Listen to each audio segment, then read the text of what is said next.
I pledge allegiance to the flag of the United States of America and to the republic for which it stands, one nation, under God, indivisible, with liberty and justice for all.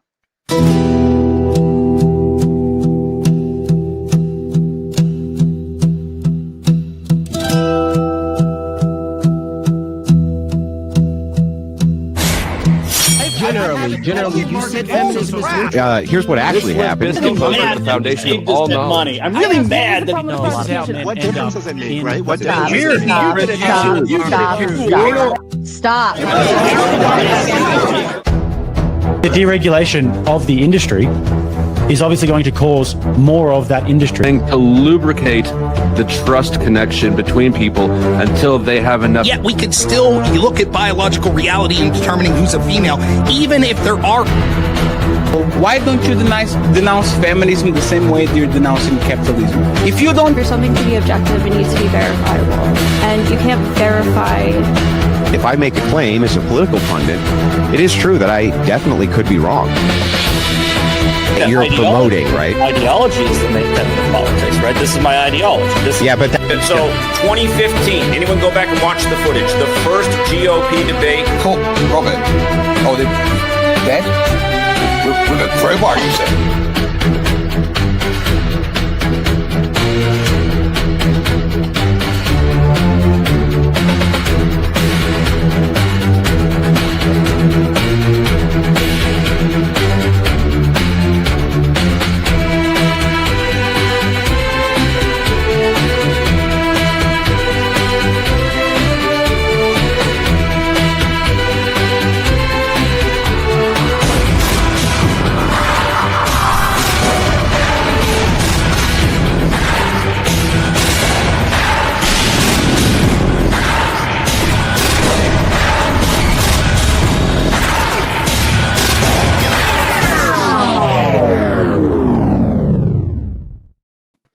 And good evening, ladies and gentlemen, and welcome back. I am Sara, the Raging Tomato here, bringing to you live another debate with Millennial Mike and Mr. Beans TV. Thank you both for hanging out with us this evening. The debate topic of the evening is welfare is not a human right. Mike, if you'd like to begin with your opening statement, please. Of course, and I did prepare an opening statement. So we were told 8 minutes. I'll try to keep it under. Welfare is not a human right. It was common sense in 1776, but it's become controversial in 2025. Now, first, I do have to address the elephant in the room, which is, do human rights even exist? And of course, my opinion is no, it's totally ridiculous to pretend that there is a category of rights that exist in perpetuity at all times, in all places, for all people. It's demonstrably false and completely laughable. Billions of people right now are oppressed this very moment all over the world. Well, how can this be if they have a human right not to be oppressed? So fundamentally, rights don't exist. They are constructs of the human mind, and without us around to create them and enforce them, they disappear. Now, like many of you, I have given this argument and have heard this argument made several times. And my opponent wanted to start this debate under the assumption that we both agree human rights exist. So I'm going to accept his presupposition and still destroy him. Now, in the spirit of debate and for your entertainment, I will be engaging with half my brain tied behind my back because I'm confident we can make the case. So what is a human right? Well, Mr. Beans, while being interviewed by our moderator on this very program a few weeks ago, had a couple of different vague and loose definitions of what a human right is. And I quote, "For me, the basis of my argument about a human right component of it is basically about the social contract. The social contract is basically the unspoken deal between people and their government the government makes that makes society work. So you give up a little bit of your personal freedoms in exchange for protection, order, and rights guaranteed by the government. And then in return, the government agrees to serve the people, protect their rights, enforce laws fairly, act in the public's interests, which include their survival. So what's more pertinent to a person's survival than their basic needs, which are food, shelter, and clothing," unquote. Now, if you, like me, couldn't follow all of that because it was nothing more than an incoherent mess of cope that was masquerading as intellectualism, I understand your frustration. I had to type that out. Rest assured, I did my best to stay as true to his actual word-for-word definition of what a human right is. And if you don't trust me, you can go to my Instagram page, Millennial Mike, where I clipped him giving his definition, and you can find it on my stories. Now, back to my opening statement. The definition that he provided is incoherent. It doesn't make any sense. According to Mr. Beans, a human right is a social contract that's for basic needs, but should be provided by the government if you're willing to give up your freedoms. Well, what does this even mean? Who decides what these basic needs are? Who decides which freedoms you're going to give up to the government in this social contract? How can a human being have a human right, but also have a human right to freedom, but also have to give up his freedoms to secure that right? It sounds very subjective and completely up to interpretation. Kind of sounds like Mr. Beans has given us such a vague and wide category as a definition that we're going to be able to fit so many things in that category, it's going to topple over his argument. Now, instead, I'm going to give a more coherent and more widely accepted definition, an example of what a human right is. And he needs to tell me why I'm wrong. And then I'm going to explain how my definition of what a human right is clearly wouldn't allow something like welfare to fit within it.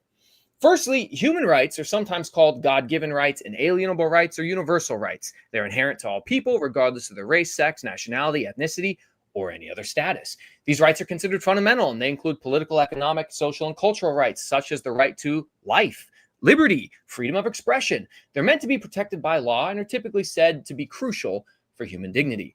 Now, most Americans can get on board with this concept due to the fact that our own founding document, the Declaration of Independence, states we hold these truths to be self-evident that all men are created equal and that they are endowed by their creator with certain unalienable rights, that among these are liberty, life, liberty, and the pursuit of happiness. So I offer you as a definition for human rights these core tenets. They got to be universal. They have to apply to all people. They must be inherent or something that we possess simply by virtue of being human. And they can't be contradictory. You can't have a human right that violates someone else's human rights. And this is what leads me to the premise of the argument.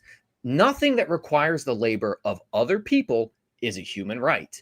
I repeat, nothing that requires the forced labor of other people can be a human right. If you're advocating for a right to somebody else's labor without their consent, you're advocating for slavery, which completely infringes on that individual's life, liberty, pursuit of happiness, and their human rights.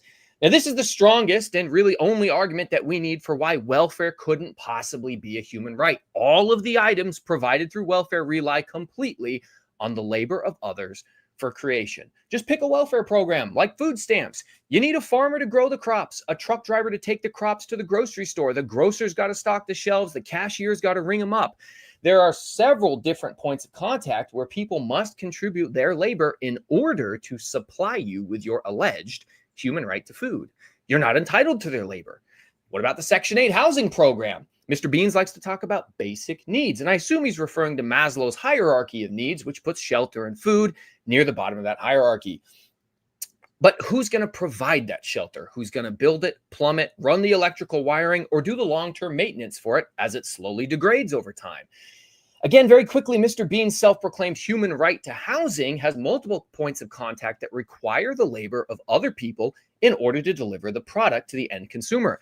I guess he would have to tell you that his right to that house trumps the right of the builder, contractor, plumber, electrician, carpenter, or anybody else who worked on it, and their rights to their life, liberty, and pursuit of happiness. You can pick any welfare program you want. We can examine it, and we're going to find out this scenario plays out the same way over and over again. Mr. Beans has to advocate for his right to your labor. Now, I assume that he's going to probably get a little distracted, obfuscate, and try to move off of topic. But remember, this debate is about whether or not welfare is a human right, not whether or not welfare programs are really nice things to do, or even if they're a net positive for society. For those of you who've never seen me before on Sara's channel, my name is Mike. I run a real estate investing YouTube channel here called Millennial Mike. I own 28 rental units across 4 different states. I'm a successful investor. But unlike many of you, I wasn't always so rich and handsome. At one point, I grew up on Section 8 housing. I grew up on the Women, Infant, and Child program, the WIC program. I benefited from free lunch and free breakfast through the school system. I also had access to food stamps as a kid. I'm not anti-welfare. I'm also not anti-safety nets. As a landlord, the majority of my rental units that are currently rented out right now are rented through the Section 8 housing voucher program. I believe we should reform our welfare programs, not eliminate them. But regardless of those beliefs, it doesn't change the fact that welfare is not and cannot be a human right, because once again, nobody can be entitled to somebody else's labor, because that's slavery. And even if Mr. Bean sees no problem with holding two conflicting worldviews, I'm going to point out the cognitive dissonance and dismiss it with no remorse, nothing but extreme prejudice for progressives, leftists, and their ideologies. And with that, I yield the floor. Thank you, Mike. And Mr. Beans, to you, please. So in my opinion, I do think that it's a human right, but there's a basis for the term. So a right, as we understand it, to simplify it, for the less educated like myself, is something that is given to us, right? It's given to us by our governments, right? Those our rights, all of our rights come from our governments.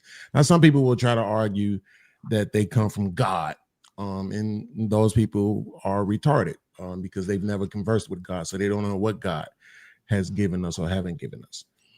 As far as we know, every right that you can think of comes from our governments, right? And doing my research, I was getting back a lot of, well, not even a lot. Basically, I was getting back a minimal amount of information on what percentage of the world's population lives outside of a government, right? Like there's some remote island somewhere where there's 350 people who live in huts and have bones in their nose and put paint on their face, right? And they don't actually have a government. That is less than 1% of the entire world's population, according to the research that I have, right? So that means pretty much everybody lives under some sort of government.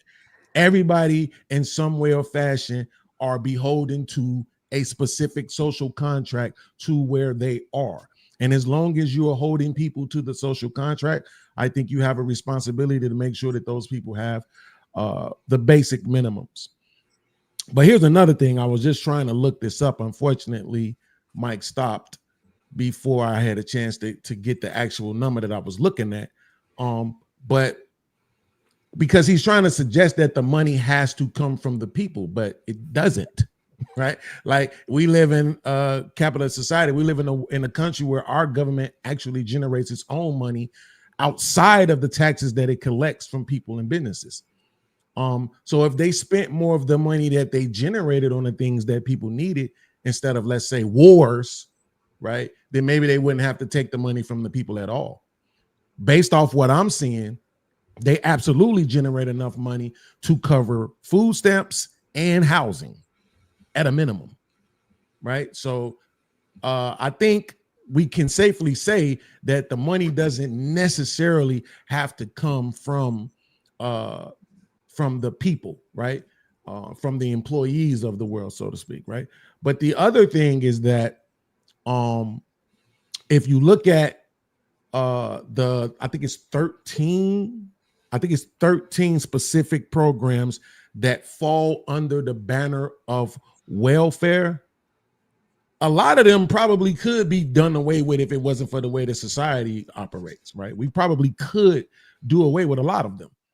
And that's why I specifically highlight food, clothing, and shelter. And I'm not even suggesting that the government necessarily needs to do anything about clothes, but I am going to say food and shelter, absolutely. So that's my opening statement. Thank you, Mr. Beans. And as a kind reminder to the audience, we're going to get through the debate. Then we will read and respond to your kind super chats. And then, of course, we will get into your favorite part, the open panel dumpster fire. Just a little preface. I, of course, am very sick today. My voice is going out. I've had a fever all day, but we're going to get through this together. But I do ask everyone to have patience if I have to calm down or mute up for sneezes and so on and so forth. And I'm greatly appreciative to your kindness in that matter. Gentlemen, I leave the floor open to you. Mr. Beans, you really didn't address anything in my opening, and you started by talking about rights. Can you please tell me what the difference is between a right and a human right? Well, animals have rights, right?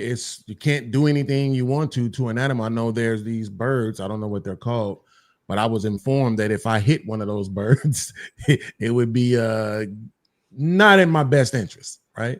Financially and freedom wise. So, but yeah, the difference is what I'm saying is about a human right, as opposed to the term human right, which already existed, right? If you don't mind, I'll just play the role of a Republican and hijack a term like they did with woke and others, right? I'm hijacking the term human right, and I'm saying because we understand that a right is something that comes from the government, I'm just adding human to it, and I'm saying it's their responsibility, right, to make sure that they take care of the less fortunate, those who won't have as much as everybody else. Well, that's an assertion, Mr. Beans. That's an assertion that it's their responsibility. You didn't actually argue for why. You didn't argue for why that's a human right.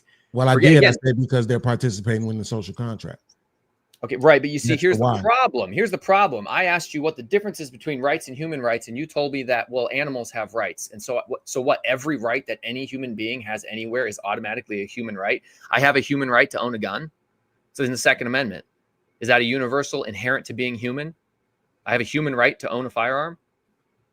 Yes, dogs don't have because dogs don't have a right to own guns. Well, this is definitely a very interesting way this debate is going to go. I didn't realize. Let's just make sure. Let me make sure I understand what you're saying. Are you saying that rights, right, essentially are only for humans? Because I'm pretty sure other species have rights. No, that's not what I'm saying. What I'm saying is that the category of human rights has its own unique definition that's relatively widely accepted, controversial as it may be. And that category is that they need to be universal. In other words, they apply to everybody. They need to be inherent. In other words, just by virtue of being human, you have this right, which is why people point to life, liberty, pursuit of happiness. We have a right to life. Your government should not be able to restrict that life, imprison you, or kill you.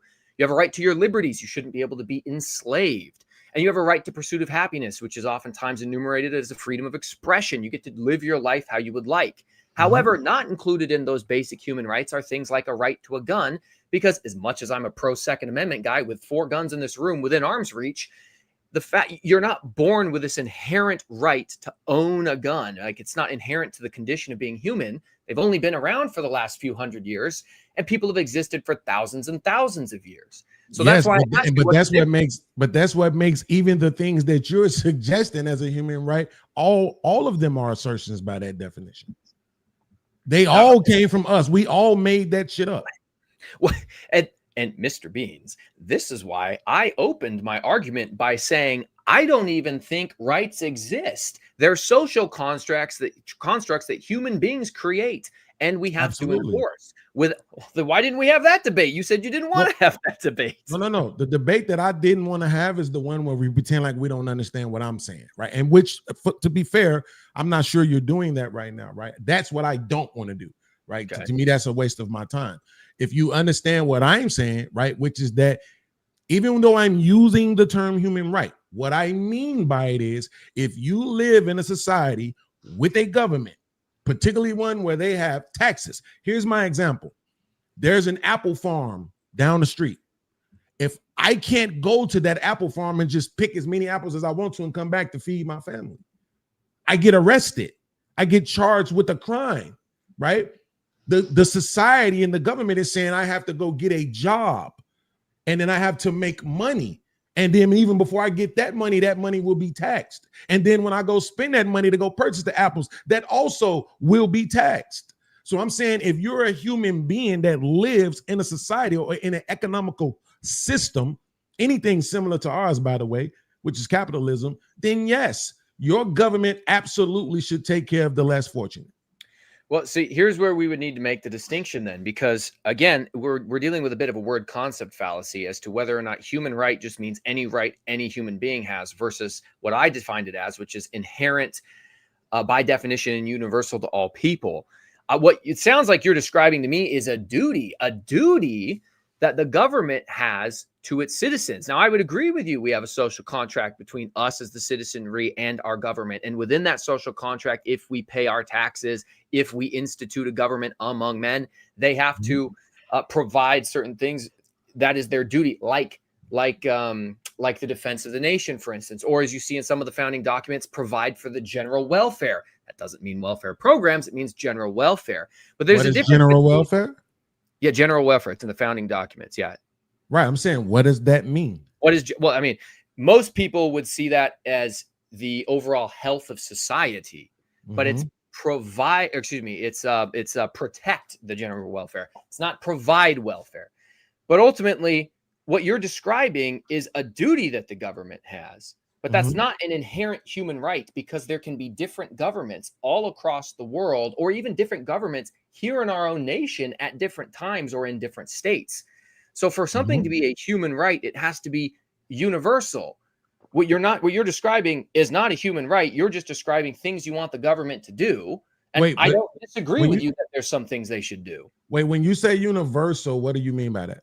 I mean, applicable to all humans. If it's a human right, everyone that's a human should by default have access or have a right to life, liberty, pursuit of happiness. Those are the most commonly agreed upon human rights, which is why I say them over and over again. Once you get further down the chain to welfare, that's where it becomes a massive dispute, because you're now infringing on other people's human rights to deliver that good to you.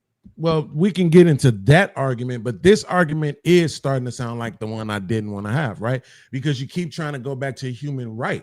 If you have an interpretation of what a human right is, I respect that. I have one. If you want to debate me on welfare not being a human right, then you need to debate me on what I mean by human right. Right. So what I mean by human right, again, I'll give you an example. There's a third world country somewhere right now where some people living there and they don't have anybody governing them. I'm not talking about them, even though they're humans who live on this planet. You know why I'm not talking about them? Because they don't have a government or a social contract that they're prescribing to. So we have to deal with what I'm talking about. If you want to switch the term, we can. I think that's idiotic.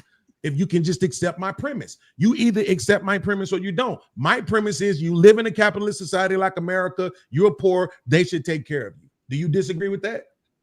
Yes, I do disagree. Then let's argue that and move away from what human right means, because we're never going to see eye to eye on that, and that's a waste of time. Fair enough, but you're the one who did not come to the debate educated on how debate works. I have the affirmative position. You do not. It's actually your job to argue against me and my stance, not my job to argue against but that's yours. exactly why I said what I said prior to the debate. That doesn't make any sense. If we were arguing about whether or not a specific woman was a bad woman, but when I say bad, I mean good, right? So maybe I can offer a little assistance here. Mike is staying within your realm, but also he's disputing why that's your realm and why it doesn't work. Does that make sense? Like No. for you to say it is a human right, and this is why, right? He can still dispute why. Even defining the idea of the right. Sorry, I'm really having a hard time finding my words right now. Let me help you out, Sarah. Let me help you out, Sarah. So let me help you out. So, Mike, have you heard the term black fatigue?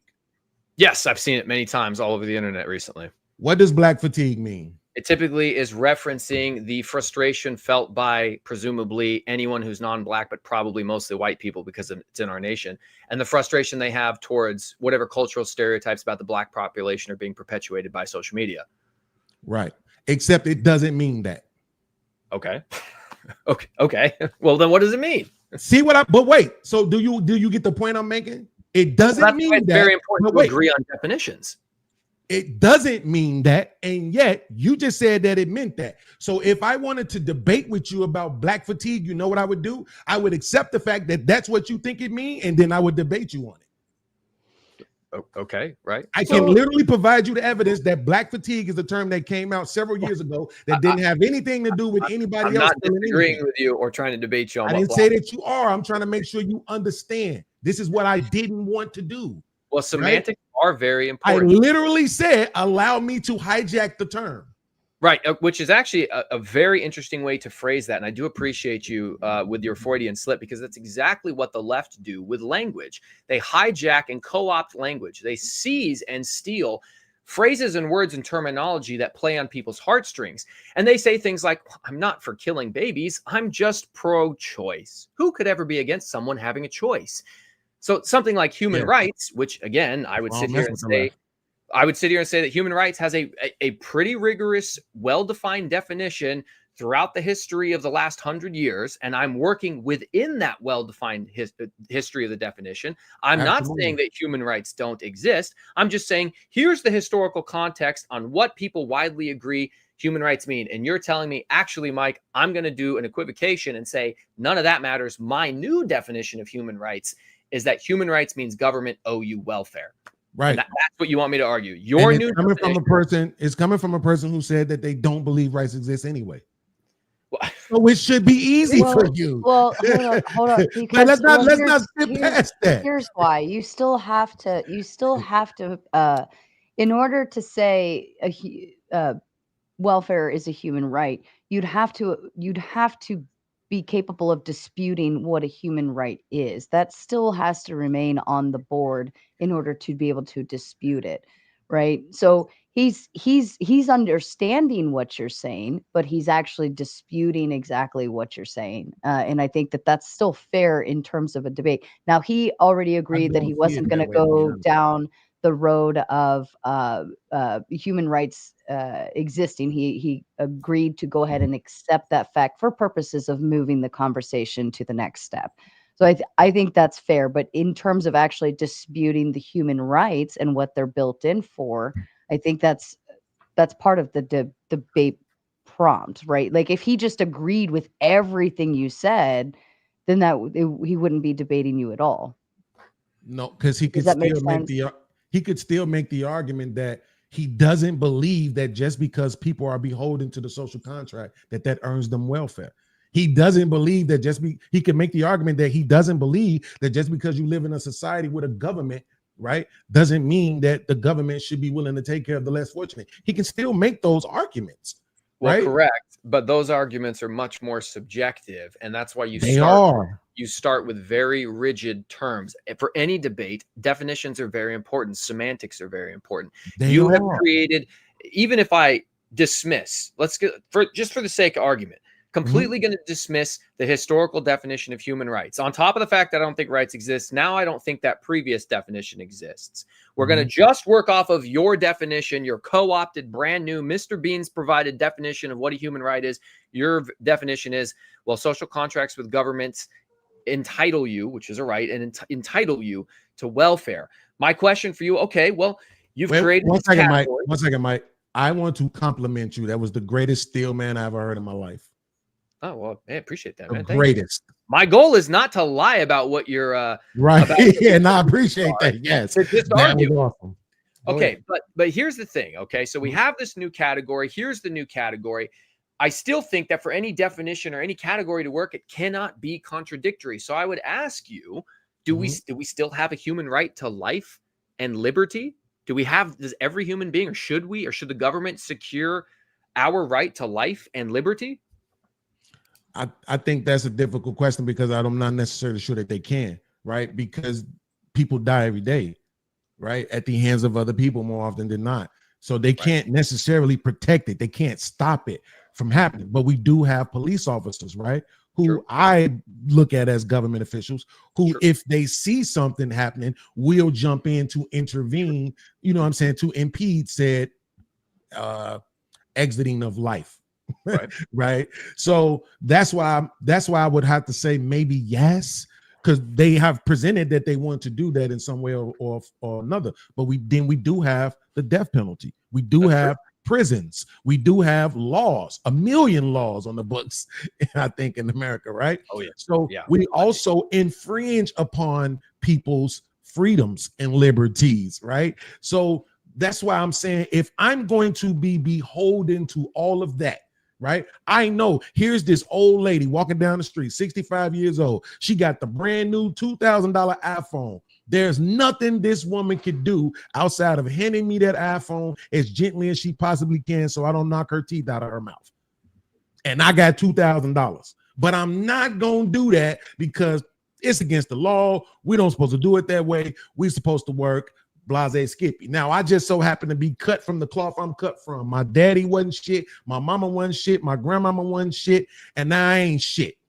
Right? So when I go get my job, guess what I'm going to have? An ain't shit ass $17 an hour, $46,000 a year ass job where every woman telling me I ain't shit.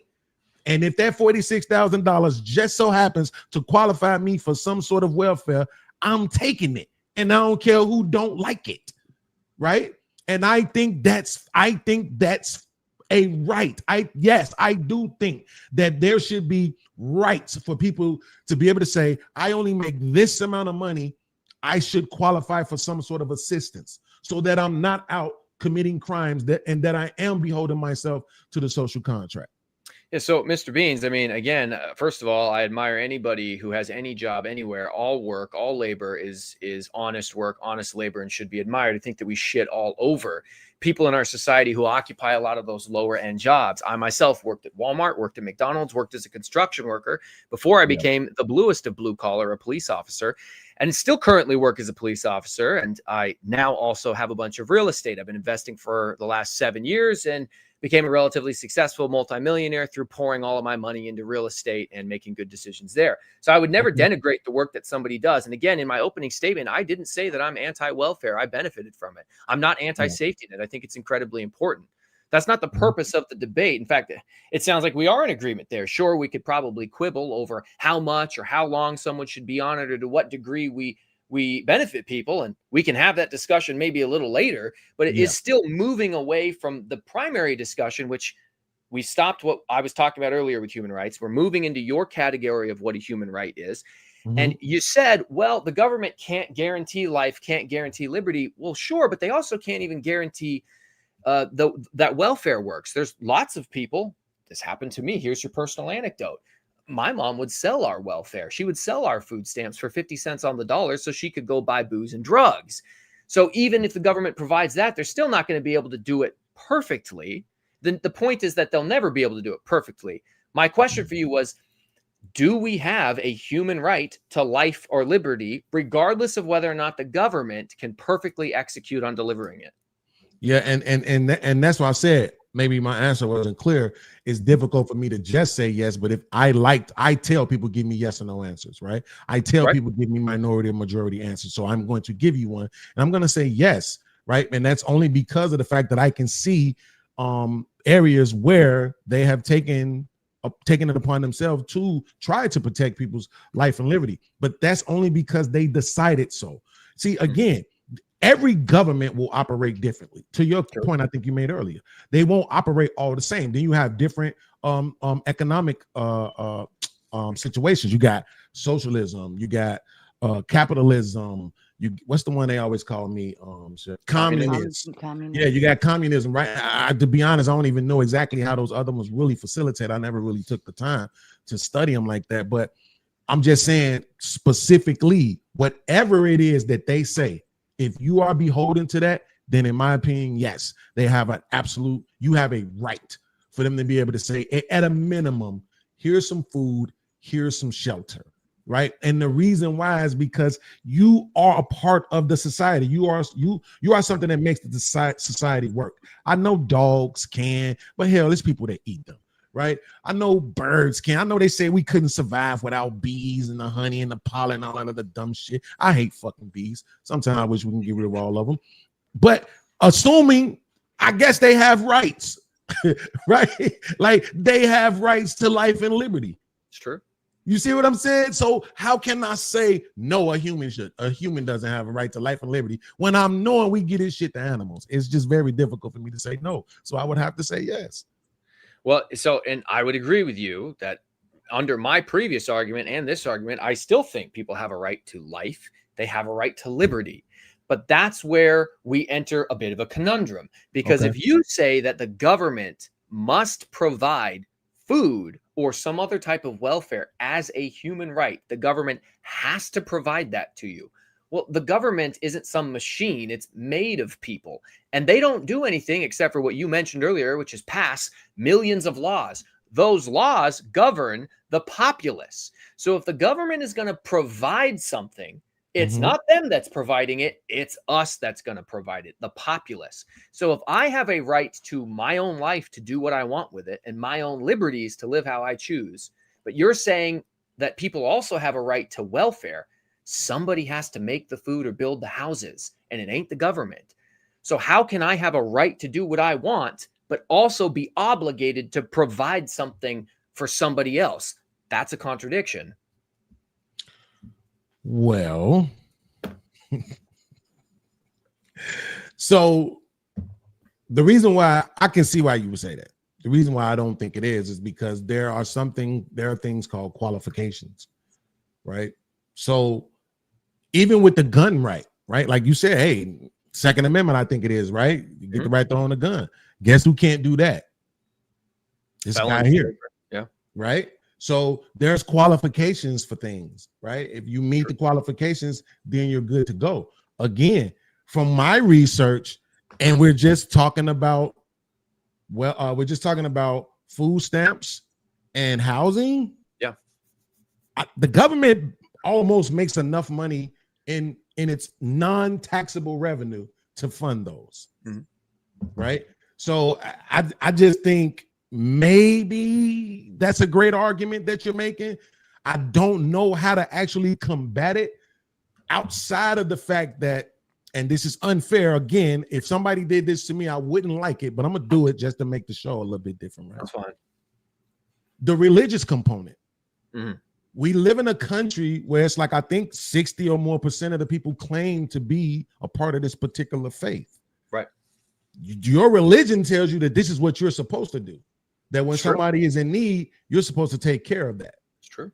Right? So maybe anybody who isn't claiming that particular religion would have that argument, but anybody that is, to me, can't. Right? But just from a natural state, I'll admit I don't have an argument for why people shouldn't be forced to take care of the less fortunate, right? Outside of the fact that if they're like gazillionaires, right? But to your point, somebody making $50,000 a year, $70,000 a year, $90,000 a year with a couple of kids and a wife and all of that, I know it could feel some kind of way. But here's the same thing that I was making an argument on Sarah's show last week.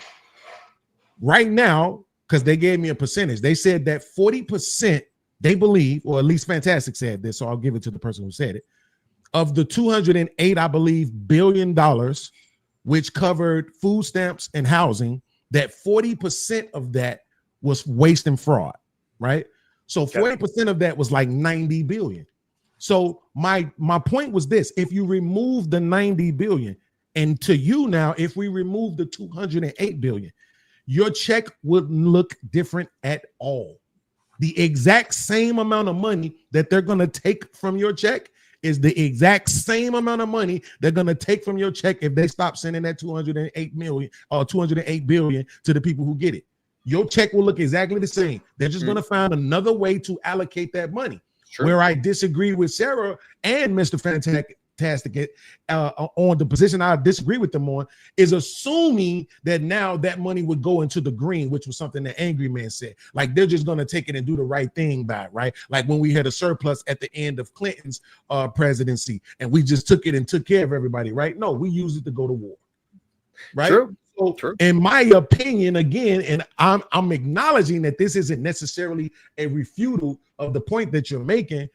I just don't think people should care. You're going to get taxed anyway.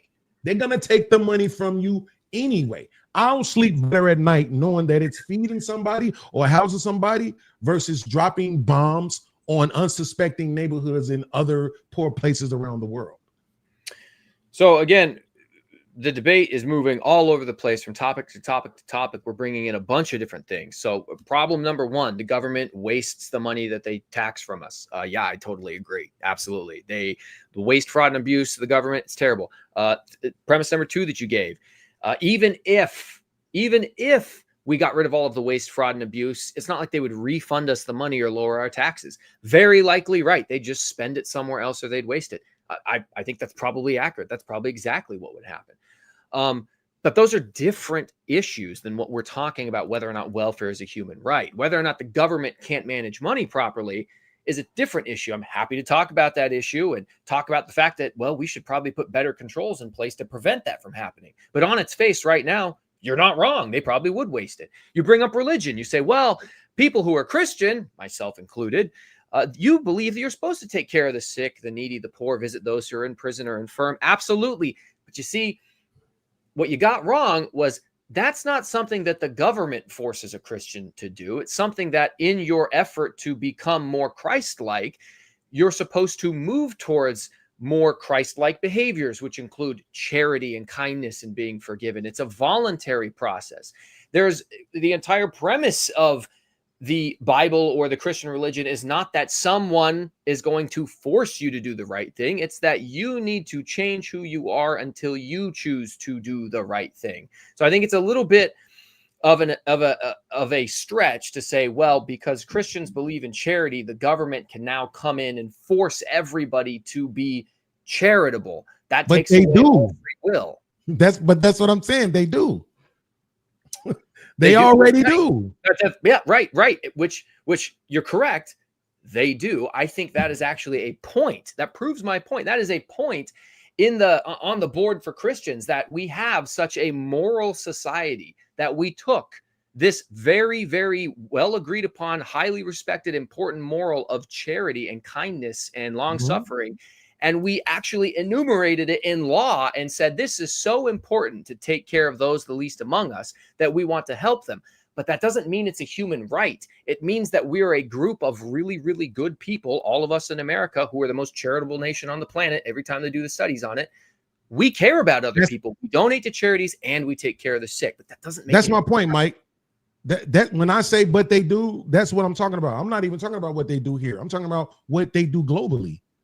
The government and all of the money that it donates to people around the world for these so-called charitable reasons. How the hell would we look taking care of all of these people around the world and not our own? No, I agree completely.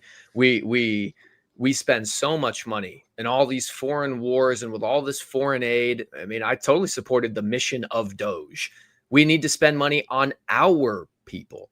Completely agree. We need to take care of America first before we go out there and become some philanthropist for the rest of the world. Totally agree with you. But how does that make welfare a human right? Well, again, I'm only focusing on the societies that have governments, right?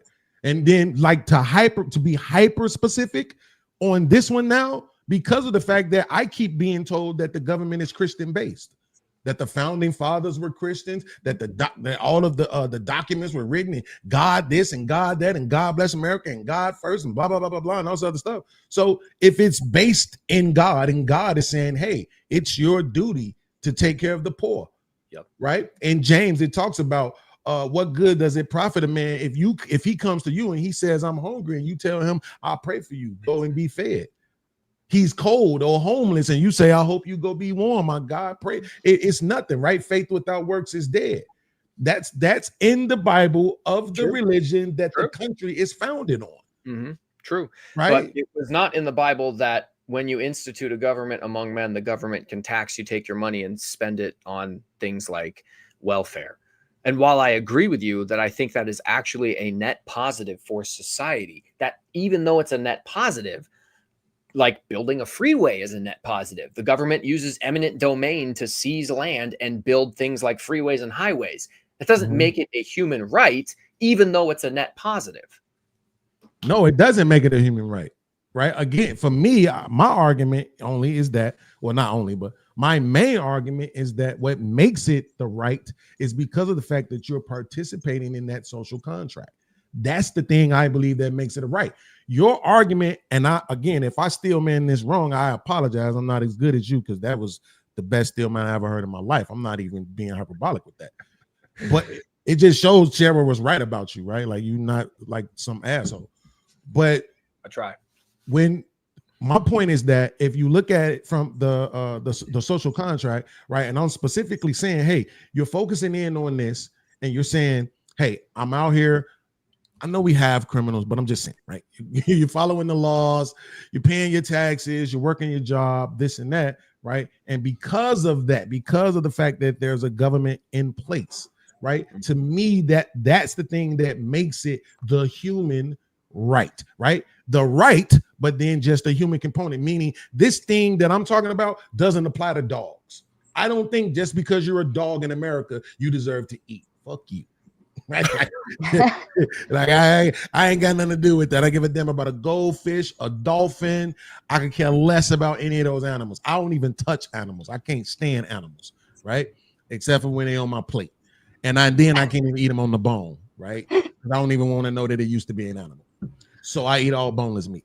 But I'm just saying that's my argument, right? It's because of that fact, because of the fact that you are the human being participating in this construct, right, of a society and have a governing body. We can't do anything about the governing body. If we could create a new world without governments, I would concede this argument to you.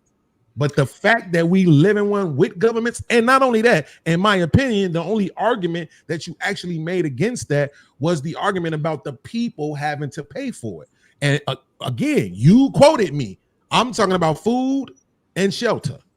I ain't talking about Pell Grants. I ain't talking about, well, I probably would throw Medicaid in there too, probably, but I don't want to right now. I'm talking about food and shelter. And because I'm talking about food and shelter, again, I think that is something, in particularly if we got rid of the fraud and waste, that the government, based on the money that it generates from non-taxable revenue, could take care of itself. Now, assuming that the government could, right, take care of food and shelter on its own without tax revenue, would you still be against it? And would you still say it's not a human right?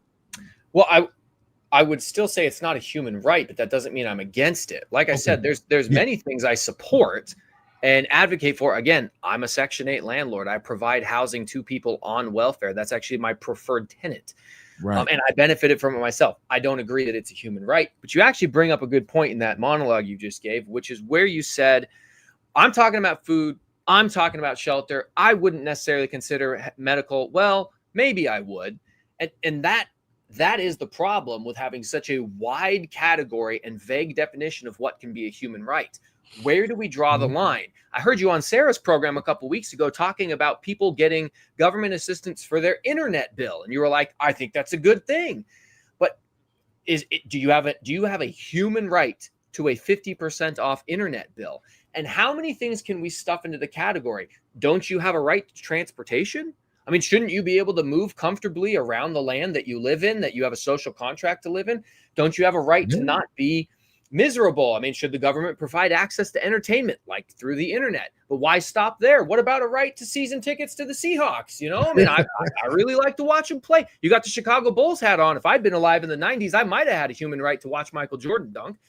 But where does that list end? You can fit so many things in the category. It becomes so top heavy. Even if we can pay for housing and food, if we start packing in entertainment, transportation, at some point it becomes unaffordable. So then how do you decide what you do or do not have a human right to? It's very subjective. Well, I think, and this is just off the top of my head, so if you find a way to strangle me with this, I'll just be impressed. If it falls under the umbrella of a utility, then I'm all for it. So that would include the internet, that would include phone, water, things like that, light bill, things like that, right? A lot of people get transportation subsidized. Yeah, but I wouldn't say not for your own personal vehicle. I wouldn't say that, right? But public transportation, yeah, absolutely. I think it would be okay. But again, see, and this is, and I just give me 20 seconds. In my opinion, I think all of this can be done based on the allotment, right? So you might have somebody that, and you know this because you rent to them, you might have somebody that get $1,500 allotted, right, in their Section 8, but their rent is only $1,000. So they have a certain amount of money of that 500, if not the entire 500, to go towards light bill, water bill, and and those utility bills. So that's just the way I would work it out. I wouldn't work it out to where, people could just go get whatever they wanted to go get. It's you by yourself and you want to go get a 9-bedroom house. It's you by yourself, but you want the $500 business internet. No, not that. But we have created a society today where I think it's very difficult to ask people to live without the internet, to live without cell phones. I think that's a bad deal. I totally agree. In fact, more people connected to the internet is actually super important for education, so they can watch programs like these for many different reasons. Absolutely, great plug. But that said, wait. So I'm saying, if you understand the importance and the necessity of it, we created a society where people essentially need these things. To this point where internets and cell phones have become essentials. At this point, it's true. Right? This is America, right? Let me make this other argument. Let's see how you go against this. This is America. It's supposed to be the greatest country in the world. It is. So, people tell me all the time, you got all poor folks from all around the world trying to come here because being poor here is like being in the middle class. Yeah. Right?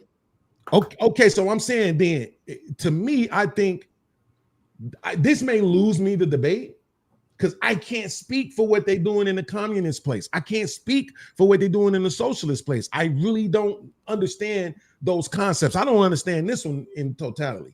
But what I do know is that we have gazillionaires. Mm-hmm. We have like 5 people that if we put all of their net worth together, they're at $1 trillion. I just don't understand how we could live somewhere where that's possible. And then people will say, but I don't think we should take care of the less fortunate. Who's saying that? A lot of people are saying that. Wait. I got to ask you a question, be very specifically.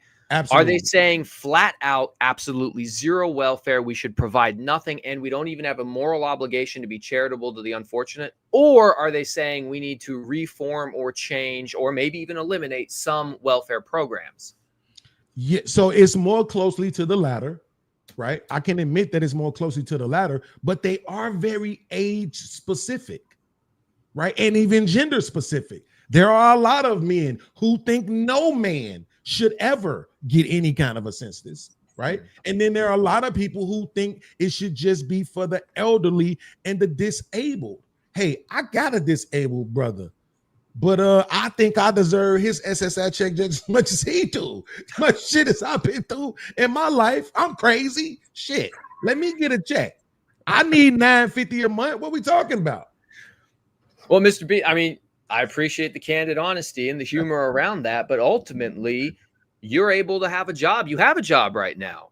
I think I remember you saying on Sarah's program last time that you were unemployed for a little while, but you are now actively working, which I think is great. I think that's amazing.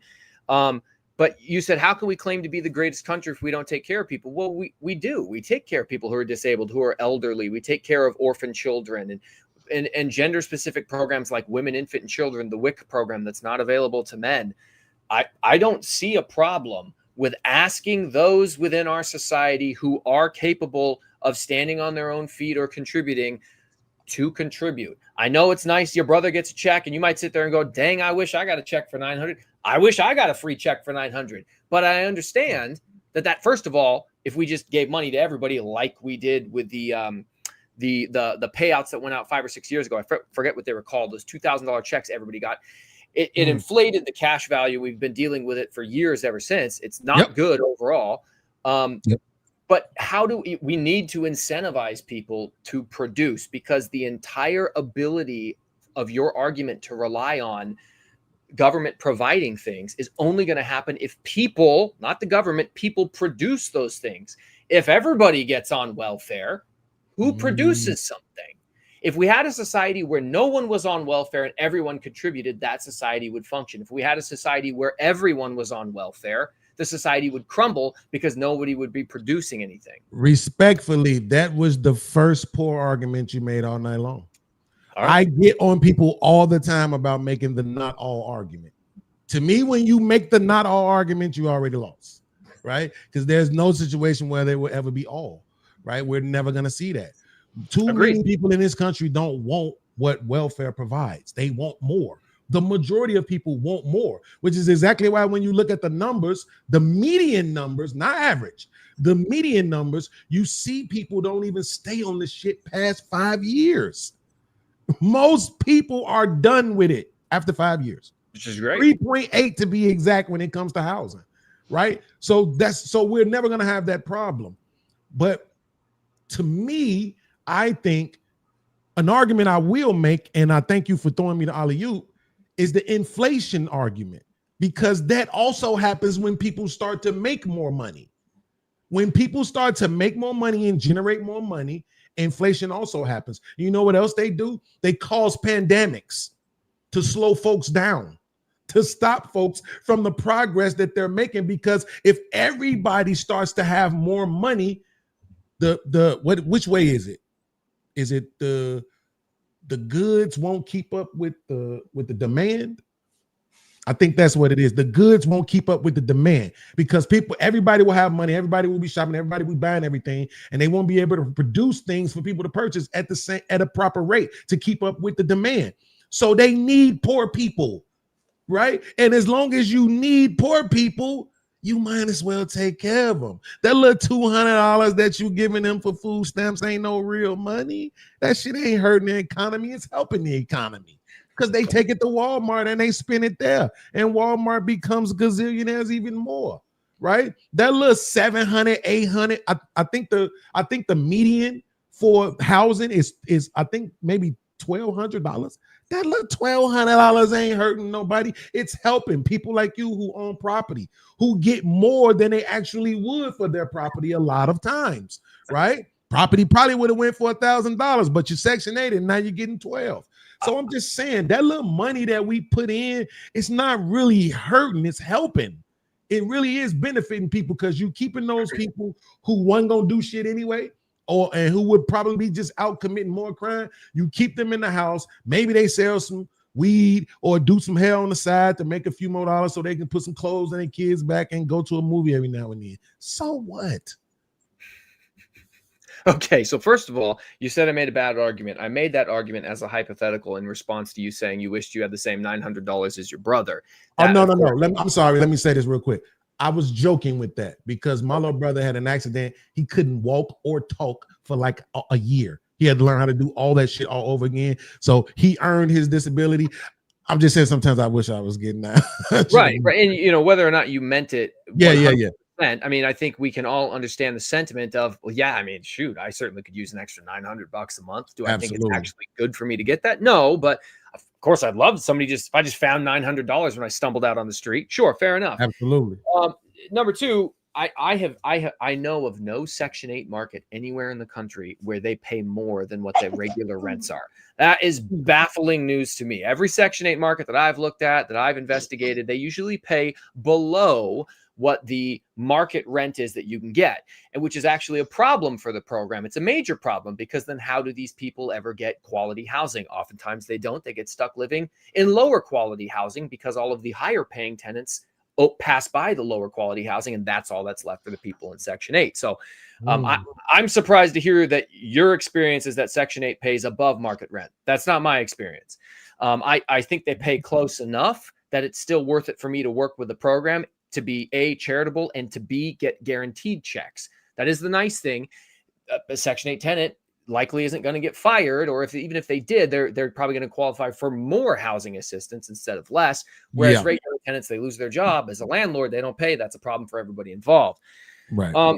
And you keep saying, like, well, why do you even care? I think it's nice if we provide these things. And I have yet to disagree with you once about whether or not we should try to provide welfare or safety nets to those who need it. I agree. Again, we can quibble over exactly to who, how much, for how long, but I don't disagree we should have safety nets.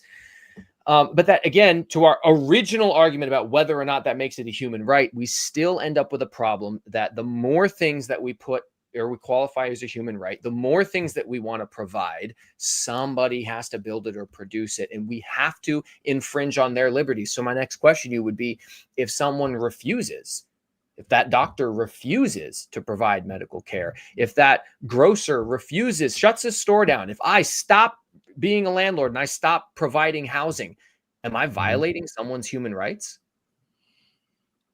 It's a great question.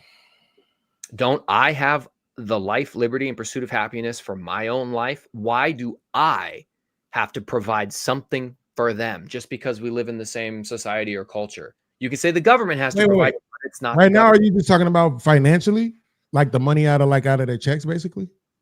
Well, no. I meant why would I have to provide that housing? Like the government, you can say they have a right to housing. The government isn't providing it. It's us, the people, that build it, that maintain it, that construct the actual housing. So if I refuse to do it, and everybody, we just, all right, that's it. We're not going to participate in Section 8 anymore. If a Section 8 tenant comes to me and says they want my house, and I say, no, I'm not doing it, did I just violate their human rights? I don't know. I'm not even gonna lie. Because the way you're framing it, I'm not seeing it that same way. Not to mention the fact that we keep skipping past the point that if I'm merely talking about food and shelter, the government can handle that based off of what they earn from non-tax revenue. I'm looking at it right now. So roughly about 4.9 trillion total revenue, meaning non-tax income made up about 2 to 3% of the total government take, which comes to around 120 billion. 209 million if you take away 208 billion. If you take away 90 of that, because you're talking about fraud, right? Which is not that much, but let's just pretend it was. But you take away 90 of that, and then that's what I'm saying. You're talking about 110, 120 billion dollars. They have that. And so that's why I'm asking you. That's why I asked you earlier if the government can pay for it without it being coming from tax revenue. Would you then still argue that it wasn't a human right? Yes, I don't. Now it's specifically a transaction between the civilian and their government. Yeah, I don't think it's a human right. I agreed that I think that it's probably a net positive for society to have these welfare programs. I don't think that makes it a human right.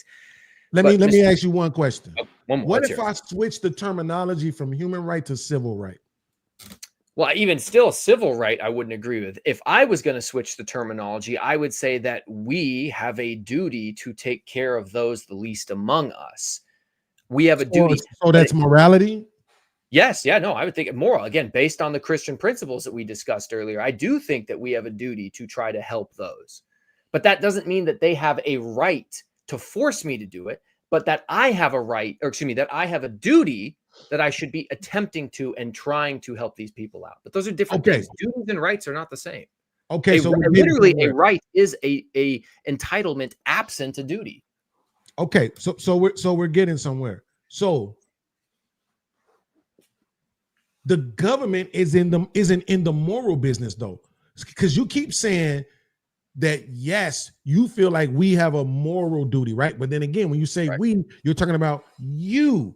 Right now, my question is about the government, right? Again, I'm taking it off of you. I'm taking it off of me. I'm taking it off of Sarah. I'm taking it off of tax-paying citizens who have jobs and businesses. And I'm just talking about the government. If the government can afford, based on its own revenue of businesses that it owns and operates, land that it leases, the U.S. Post Office, all these different types of things, right? If the government can, on its own, fund food and shelter, right? Wouldn't that at a minimum, make it a civil right? Because of the fact that we're not talking about morality. The government doesn't deal in morality. The government, for lack of a better term, is a business entity. So they're conducting business. So we're talking about a one-on-one relationship now, excluding you. This is my relationship with my government, and I'm participating in my government's social contract. Why shouldn't I have a right for them to say, we'll provide you with the basic minimums, assuming you need them? Okay, so to answer your question about the civil right, I asked you earlier, what's the difference between a right and a human right? Well, what's the difference between a human right and a civil right? Animals also don't have civil rights. So what definitions matter? What is a civil right? You want to change the terminology? Tell me what a civil right is. Well, no, I was really doing it because I wanted to gauge, right? Because you seem pretty smart. I don't think like I could say anything to you and you wouldn't know what it is. When a lot of stuff I have to look it up because of my condition, my memory isn't as good as it used to be. But so as I'm looking at it, a natural or a human right, these come from being human, right? But not from any government. You see what I'm saying? So that is Like, to your point, right? That is the original, that is the natural terminology of human right, right? Civil right is something that comes from your government, right? Because it's created and protected by the laws in the country, which is why I asked, would you even consider it as a civil right? Because now this is something directly from myself and my government. It's our relationship. None of it is being funded by the taxpayer. It's our relationship. Now you're saying you agree with it from a moral standpoint.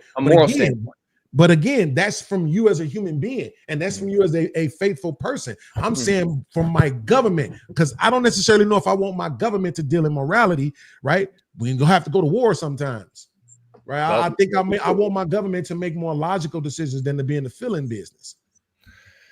Well, okay, well, fair enough. But even still, when we talk about civil rights, if we look at rights, civil rights or rights in general, they're typically affirmed in the positive or the negative. And when they're affirmed in the negative, it means that the government is being restricted from doing something to you. The government can't, no cruel and unusual punishment, for instance. They can't force you to testify against yourself. That's the 8th Amendment, the 5th Amendment.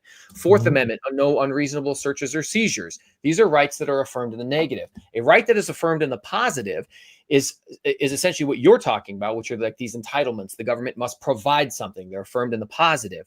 My question for you is, what civil rights are affirmed in the positive? I'm not an expert on civil rights, so I'm moving into unknown territory here. When I think of civil rights, I think of Title IX. I think of the right to vote, segregation, and things like that. So those are affirmed in the negative, things that people can't do to you. What civil rights exist currently that are something the government must provide for you?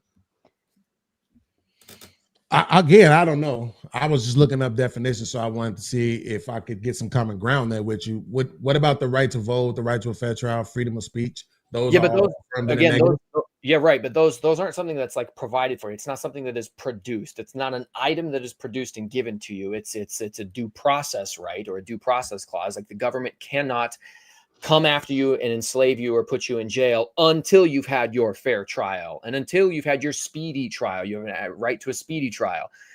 But those aren't things that are being but listen, even absent of any rights or entitlements, for that matter, affirmed in the positive, isn't that why we have amendments? Is it wrong for maybe this to be the first thing? Well, again, I would say which one of the amendments, which are each of them rights. The first 10 amendments are called the Bill of Rights, and I was citing some of those earlier. They're rights that are affirmed in the negative. None of those amendments are amendments that say the government must give you something. Absolutely, but my question is, why would it be wrong for this to be the first time for that to happen? Assuming it is. Assuming this will be the first time where we will be affirming something in the positive as it pertains to a civil right. Why would that be wrong? Why would it be wrong versus could it happen are different things. So why would it be wrong? The reason I would say it's wrong is because it has now become coercion. It would violate the 14th Amendment and the 13th Amendment, which are the anti-slavery amendments. If we said you must now provide something, then we've created a right that will allow the government to force people to do something. Think about the freedom of speech. You can say whatever. How do we get back to the people? We're removing that component. They can afford it. Because, you keep saying the government, through the money that they make, and even if I grant this supposition, let's grant it, the government makes its own money by selling nature passes to national parks and by leasing out buildings to various different organizations. The government does generate some of its own money. It's not just through tariffs, which maybe tariffs is another way they could generate money. The government generates its own money. It's not even taxpayer money. Cool. The government now has a big money pot, and with that money, they could pay for these certain items. Okay, cool. They could pay for items, which is why I asked you, the government doesn't own houses, right? The federal government doesn't build houses. They don't own houses. They don't own these farms that produce the crops. They don't own the grocery stores. As much as Mayor Mamdani would like to have a bunch of government-owned grocery stores, they don't exist nationwide yet. So but how does that prevent them from paying for it? Well, but that's different. A transaction goes two ways. Both people have to be consenting, which is why I asked you, if they come to me and say, we'll pay you for that Section 8 rental unit, and I say no, then these people... That happens now. Right. These people are still going unhoused, and the government can't do anything about it, even if they have the money, unless they do what? Unless they force me. And that... Yeah, but I'm not requesting that. But that's what I'm saying. That happens now. Where people say no, and I'm not requesting that. Huh? You're saying what happens now? Where landlords say they won't deal with Section 8? Yes. Right. No, I agree. It happens all the time. All the time. Right. So that's what I'm saying. That happens now. So I'm not telling them, oh no, you have to force them to do it. That's a part of it. Some people gonna say no. Some people gonna say yes. Whoever says yes, then I guess whatever, that works out for them. Shout out to you for being the ones who says yes. Well, I'm just saying, if we have that though, if we can see that they can at a minimum afford the food and the shelter without any taxpayer dollars, they can afford it. Right. Fair enough. If we have that relationship one-on-one, right, I think what's the argument again, to me, I think I would argue human, but I'm arguing it from the point of a right being an entitlement given to you by your government. That's where it comes from. It doesn't come from God, doesn't come from, Jesus or Horus or any of the other people. It comes from your government. Even if it was inspired by the Bible, your people sat down and wrote up these entitlements, right? So that's who it comes from. So I'm saying, since you created this thing, now we have a one-on-one relationship. This don't have nothing to do with them. And again, that's not even something I'm just making up. This isn't for you because I know you understand it, you and Sarah. I'm just trying to make sure the audience understands. That's not even something that I'm making up. They literally can pay for food stamps and housing off the money that the government generates on its own. They wouldn't have to use a single tax dollar for that. Now, they wouldn't be able to cover all 13 entitlements, which is why we're not discussing that right now. Right. We're just discussing the two that everybody complains about. Nobody complains about the child tax credit. Most people don't even know that it's welfare. And when I tell them they can't take it and they start crying and they try to get me counseled. Okay, nobody's complaining about Pell Grants. Nobody's complaining about Medicaid. Nobody's complaining about any of those other. Well, I could throw TANF in there, but people don't usually bring it up because it ain't that many people that get it. But I'm just saying, the two that people really complain about the most, Mike, is food stamps and housing. So I'm saying, if the government can pay for that shit on their own, now me and the government have a direct relationship that don't have nothing to do with you. Now, shouldn't that be my right? I'm participating directly in the government's society, the society that they created. Now, shouldn't I have a right or an entitlement that they provide for me? You keep saying it doesn't have anything to do with me, but it does. You're getting something from the government's paying for something from you, but you're forgetting the third party. Who's providing the food? Who is providing the housing? You're going to pay for that housing, but that other person can still reject the transaction.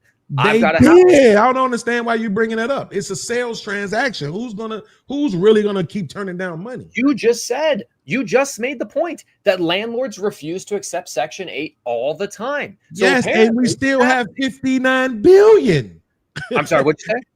As much as there's a lot of places that reject, we still have 59 billion going out annually.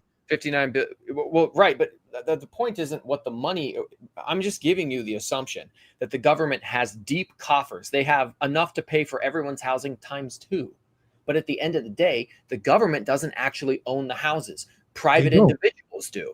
And so they're beholden to the private individuals. And if me or other private individuals say, we don't want to work with your program and I don't care how much you offer to pay me, did I violate someone's rights?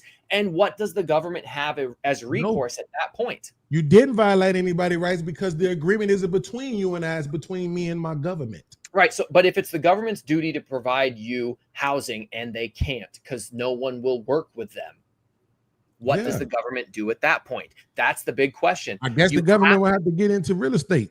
Well, okay, that's one option. Either the government now needs to open farms and now needs to employ farmers and now needs to open building houses, which is a massive problem. The government has to try to move into all of these different things. And again, this still requires hiring people to do all of this. What if those people don't want to work for the government and they don't want to build houses for the government?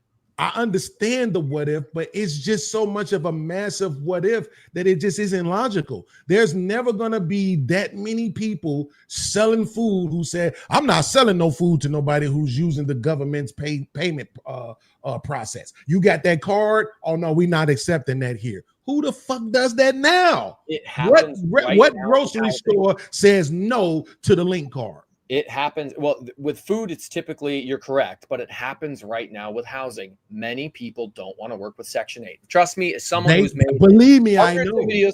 Oh, let me finish this point. Someone who's made hundreds of videos about investing in real estate and rubbed elbows with some of the most influential, famous real estate investors on YouTube there is a massive stigma behind Section 8 that people like me typically have to fight against when we speak positively about it.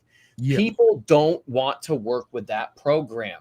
And so if the government has to provide housing and nobody's going to work with them, you can say it's a huge what if. It's not a what if. It happens right now all the time everywhere across the country. It does, but that's what I'm saying. Even right now, it's still 59 billion going out for housing, right? So it's less about it being not enough people willing to participate with the program than it is people not being able to qualify for it for 5 years, 10 years, in some places, maybe even long. I think in Chicago, it may be like 10, 15 years. You will be on a waiting list. You know what I'm saying? Before you even get called up or selected. So I think that's probably more of a problem than finding a place. But to your point, yeah, you may end up being relegated to some of the not so nicer places, depending on what size voucher you have. The higher your vouchers, the better chance there is that you will find some place nice. If you got 4-5 bedroom voucher, you're gonna be okay. But I that's what I'm saying. I get what you're saying, but the likelihood of that happening, not too many people gonna be turning down all that money. Now, here's what I've noticed. It's more companies, right? I'll just make up one. You got Oceanic Seaside Properties. They're going to say no. They're going to, or some of them, they'll pretend like, oh yeah, come on in. Bring your Section 8 with you. Yeah. But we do still want you to have an 800 credit score. We want you to make 5 times the rent, which is $2,000 a month, right? Knowing you ain't going to qualify for this shit. Right. And we'll still let you pay for the application fee and all that other shit to run your shit just to tell you no. Right, and take your money. So we have a lot of that going on. That's why I know exactly what you're talking about. And yet, I don't know the exact number of people, but again, we still have 59 billion going out in housing, right? So that's what I'm saying. We're never going to get to a point where your example will be anywhere near true. Nobody's going to be turning down. Walmart ain't telling you, no, you can't swipe your car. Kroger ain't telling you, no, you can't swipe your car. All these and landlords, individual landlords are going to be more susceptible to the Section 8 program than those bigger companies will, because they have massive units. You got 60 units, you got 70 doors. You pocketing $400 a door, yeah, you probably don't give a shit about somebody in a Section 8. But if you're a regular landlord and you got 1 or 2 or 3 buildings, yeah, you probably gonna take some Section 8. Well, sorry if I was long-winded. I think we're just speaking past each other on this issue. I understand the argument that you're making. I think that it is highly, I actually would agree with you on food. It's probably way less likely that all the grocery stores would start saying, oh, we're not going to accept that. But when it comes to something like housing, I think that there would be a significant difficulty to actually get everybody who qualified by whatever metrics we qualify them for the right to housing. I think it would be very difficult to get all of those people housed. But I think we're just going to speak past each other. Let me ask you a question. When you say that, would you at least be willing to? Would you at least be willing to put a percentage on it? Like how many people would be housed versus unhoused? Yeah, like how many landlords can you foresee a percentage of them saying no, especially landlords? Again, not these property companies, because they be on that bullshit. I get that. But I'm talking about individual landlords. Yeah. So Did you see it being? I'll be as charitable as possible. Let's say that 99% of landlords jumped on the program. Let's say the government with unlimited money said, we're going to pay double what the market value rate is. And everybody who's a landlord goes, wow, I'm going to make a crap load of money. And you get it all the way up to 99% of people who qualify for welfare for housing are now getting it. As charitable as I can be. we're still never going to be able to hit 100%. Anything that involves human beings is going to be imperfect. There's always going to be some problems, waste, fraud, and abuse. There's always going to be, we'll never get 100%. But if it is a government guaranteed human right, well then what do you do with that final remaining amount? If you can't get those last few people to comply or say yes to providing housing, then either, I guess you would have to say the government needs to take drastic action and force them, or the government's going to be subject to being sued with lawsuits by whoever those tenants who qualify for the housing is, because, hey, I'm going to sue the government because they're not providing me with that housing I have a right to. And those people should be banished from the country. Well, but so we're gonna like, no joke, deport them immediately, right? But that's my problem. Man. That infringes on their human rights. The only way you can guarantee this right is if you are willing at some point, at some threshold, to infringe on the human rights of other, whether it's through forcing them to provide housing or banishing them from the country. You've now infringed on their human right to life, liberty, and the pursuit of happiness. The reason why I disagree with that, though, is because basically the only thing that would change is the rhetoric around it being a right. Everything could remain the exact same way that it is right now, except we change the rhetoric and say it's a right. And then you think that there's just going to be this calamity that follows that just because we changed the rhetoric around it? I don't see that. Well, again, the purpose of the debate is welfare a human right? So my arguments are all centered around whether or not people have a human right, and if the government has a duty to provide this human right, how are they actually going to enforce it? How would it work in practicality if it's a human right, they have to do it, or risk lawsuit or risk being overthrown? If our government all of a sudden stripped away my freedom of speech, freedom of religion, freedom of assembly, Fifth Amendment, Eighth Amendment, Fourth Amendment, they would justly be overthrown very quickly. And so if we now want to throw into government's not providing accurate housing, I think that's a bit of a stretch. I do agree with you if we don't use the term human right and we say, is welfare a net positive on society? Yes, I agree. What I'm genuinely asking right now is if it stays the exact same that it is right now. Everything is the exact same, but we just change the terminology. We put it in the Constitution or whatever. It's a right. What changes? Like, what actually changes? Forget the premise that we started out that way. I'm saying right now. Right. What would change is now we would have legal authority to enforce. So as a cop, you have rights. If someone violates your rights, I will go and arrest them. If you're a street preacher on a corner and someone comes up and assault you, they go to jail for assault.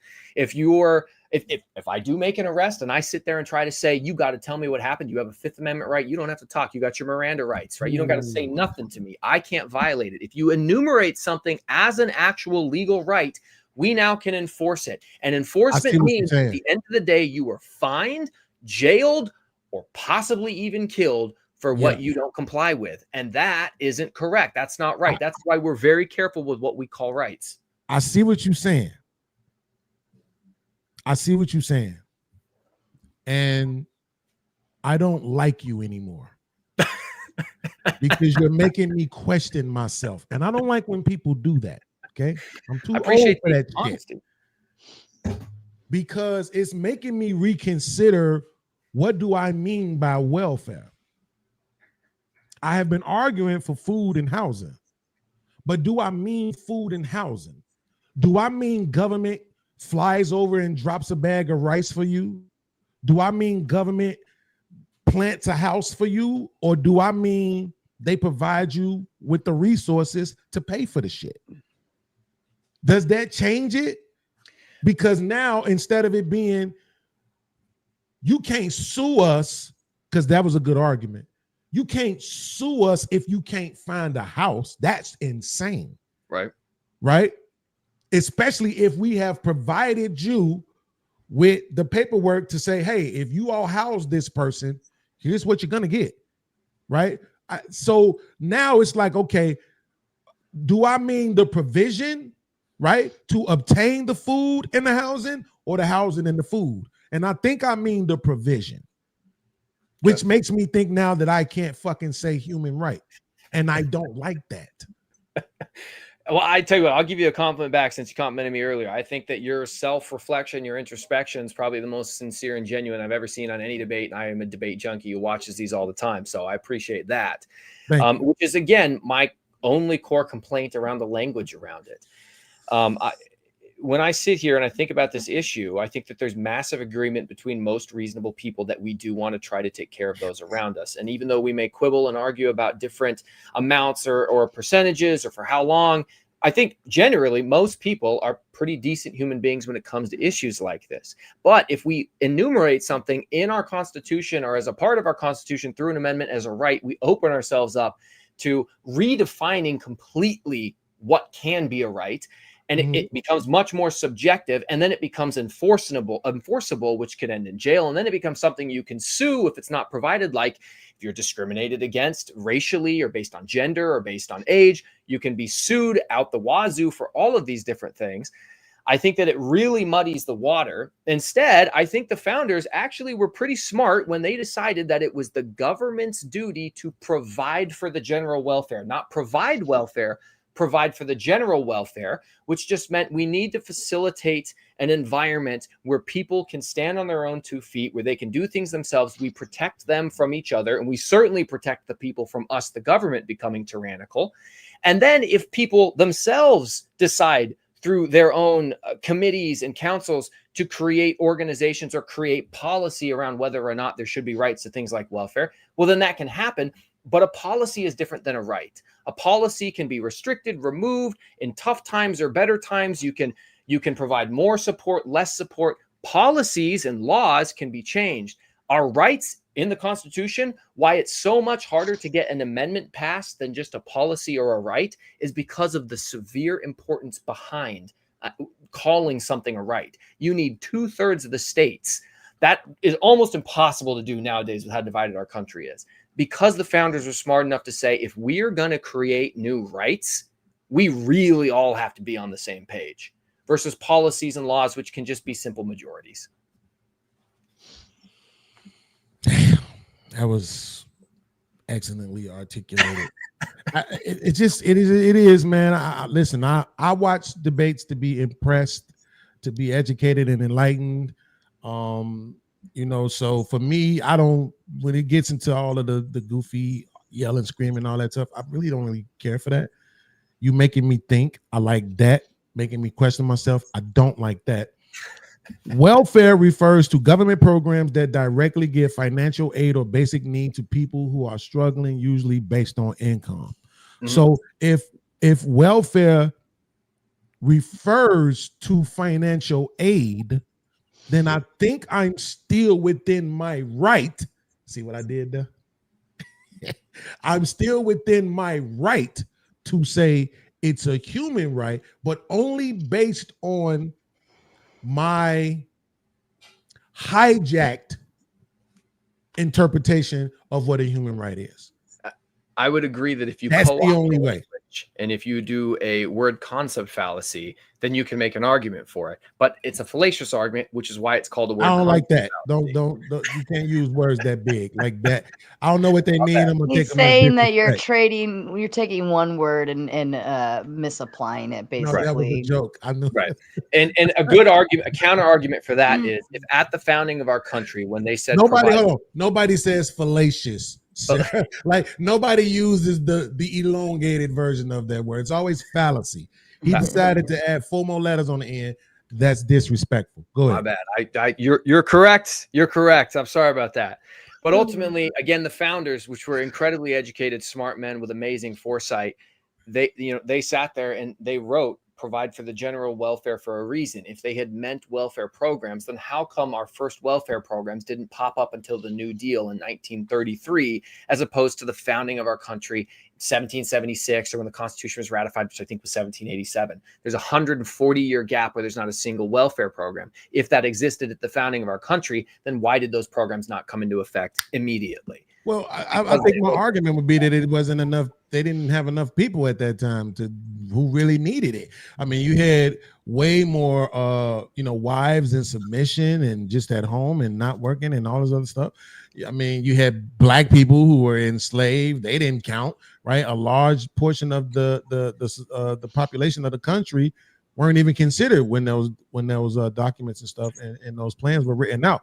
So I think maybe though they could foresee, right? Maybe we can interpret it that way, that they foresaw what would become given if the country continued to grow, because I'm pretty sure that was also not only their expectation but their plan, right? Was to see the country grow in population at some point. If you've been anywhere else in these other places, you study these other places, it seems like we usually take the same kind of trajectories as it pertains to economics. It's just that capitalism, I think, has provided more for the top heavy, right? We've been able to make more rich people or quote unquote wealthy people than some of the other populations did historically. But I think as it pertains to that bottom, them coming from where they came from, I think they knew at some point people would need to be provided for in some capacity, whether that's just, health care, food and stuff like that. Maybe they weren't considering shelter, but I just have to believe that they were.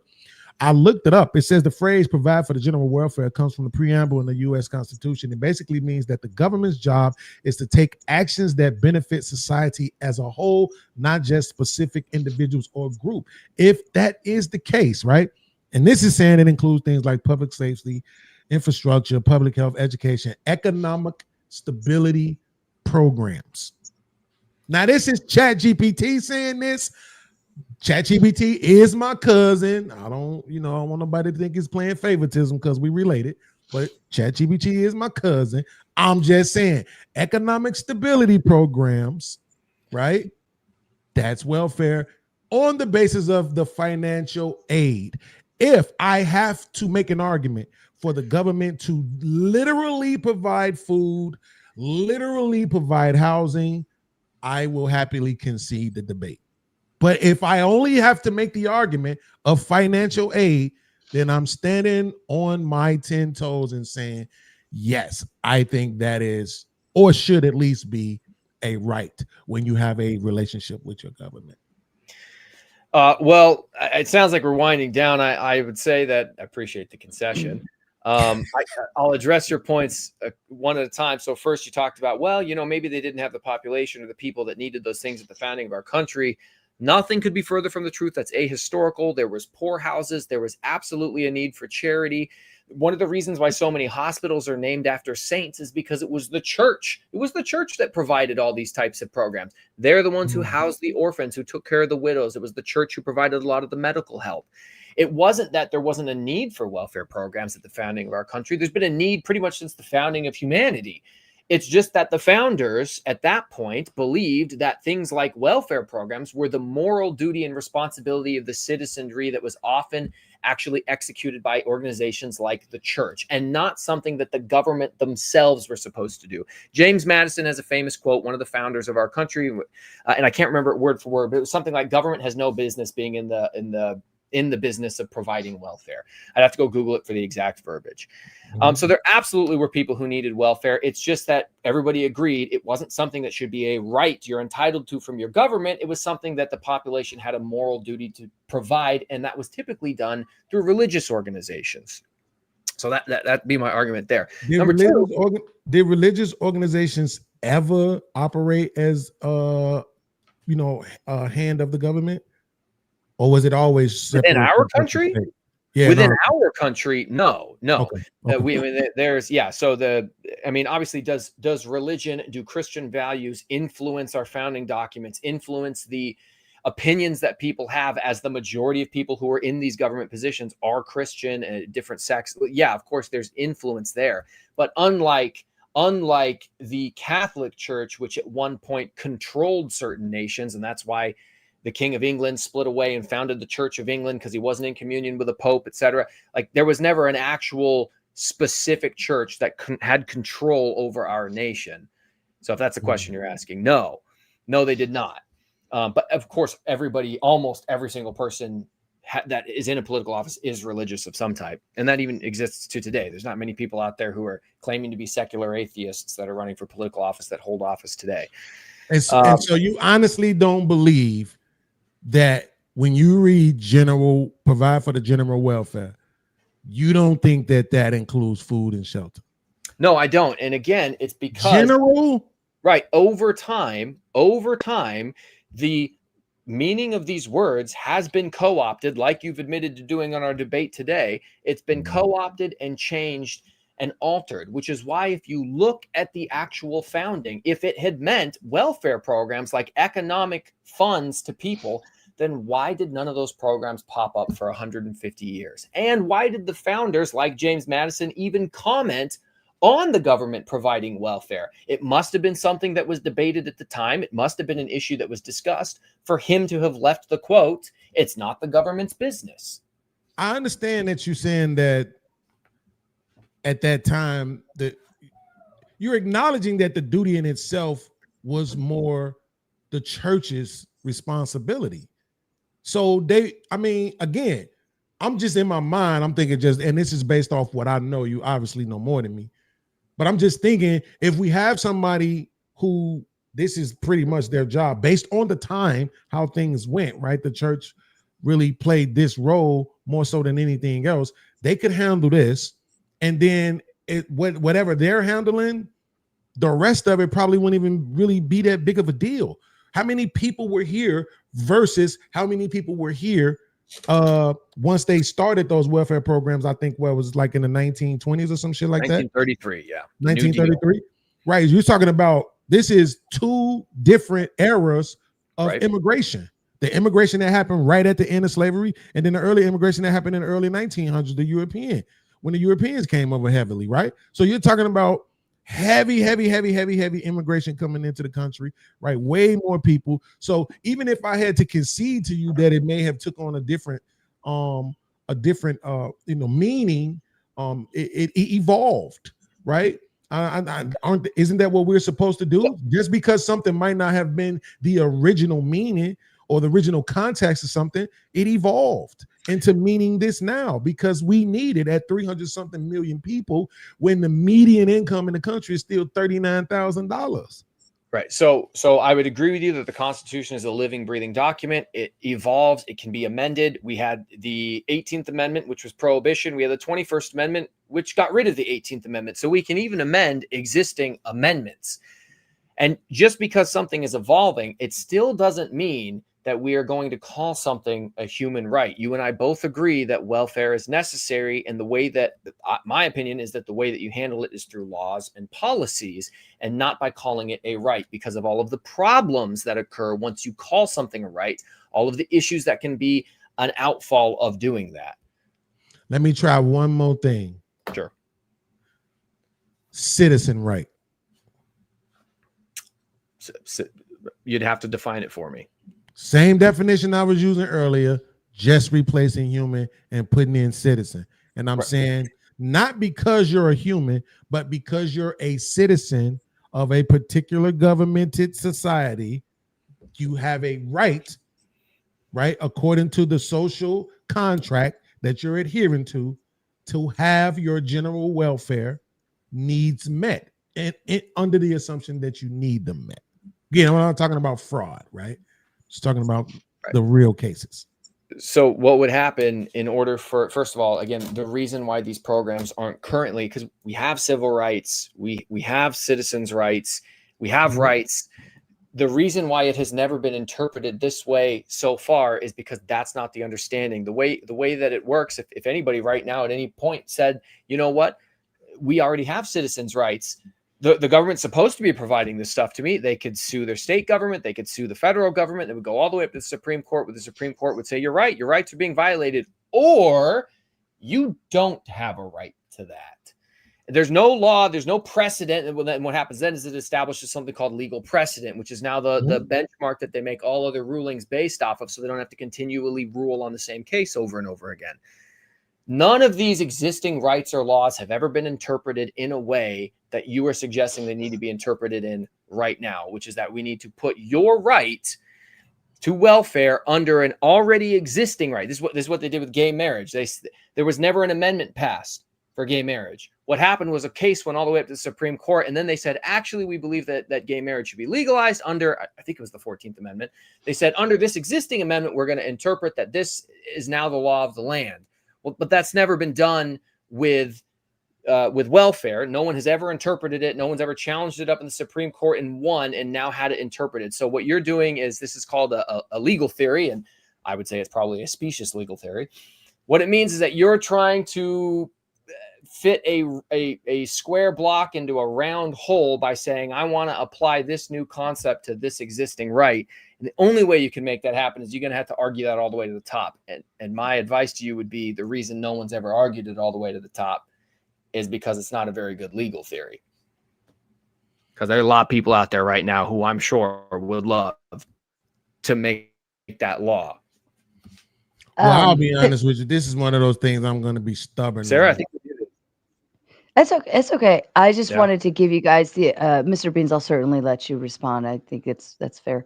But I just wanted to give you the opportunity if you wanted to wrap up this little piece, and then we can move into closing statements and open the panel up if you want. You have about 20 more minutes left. If you feel like you have more to get through, I can still stay here. No.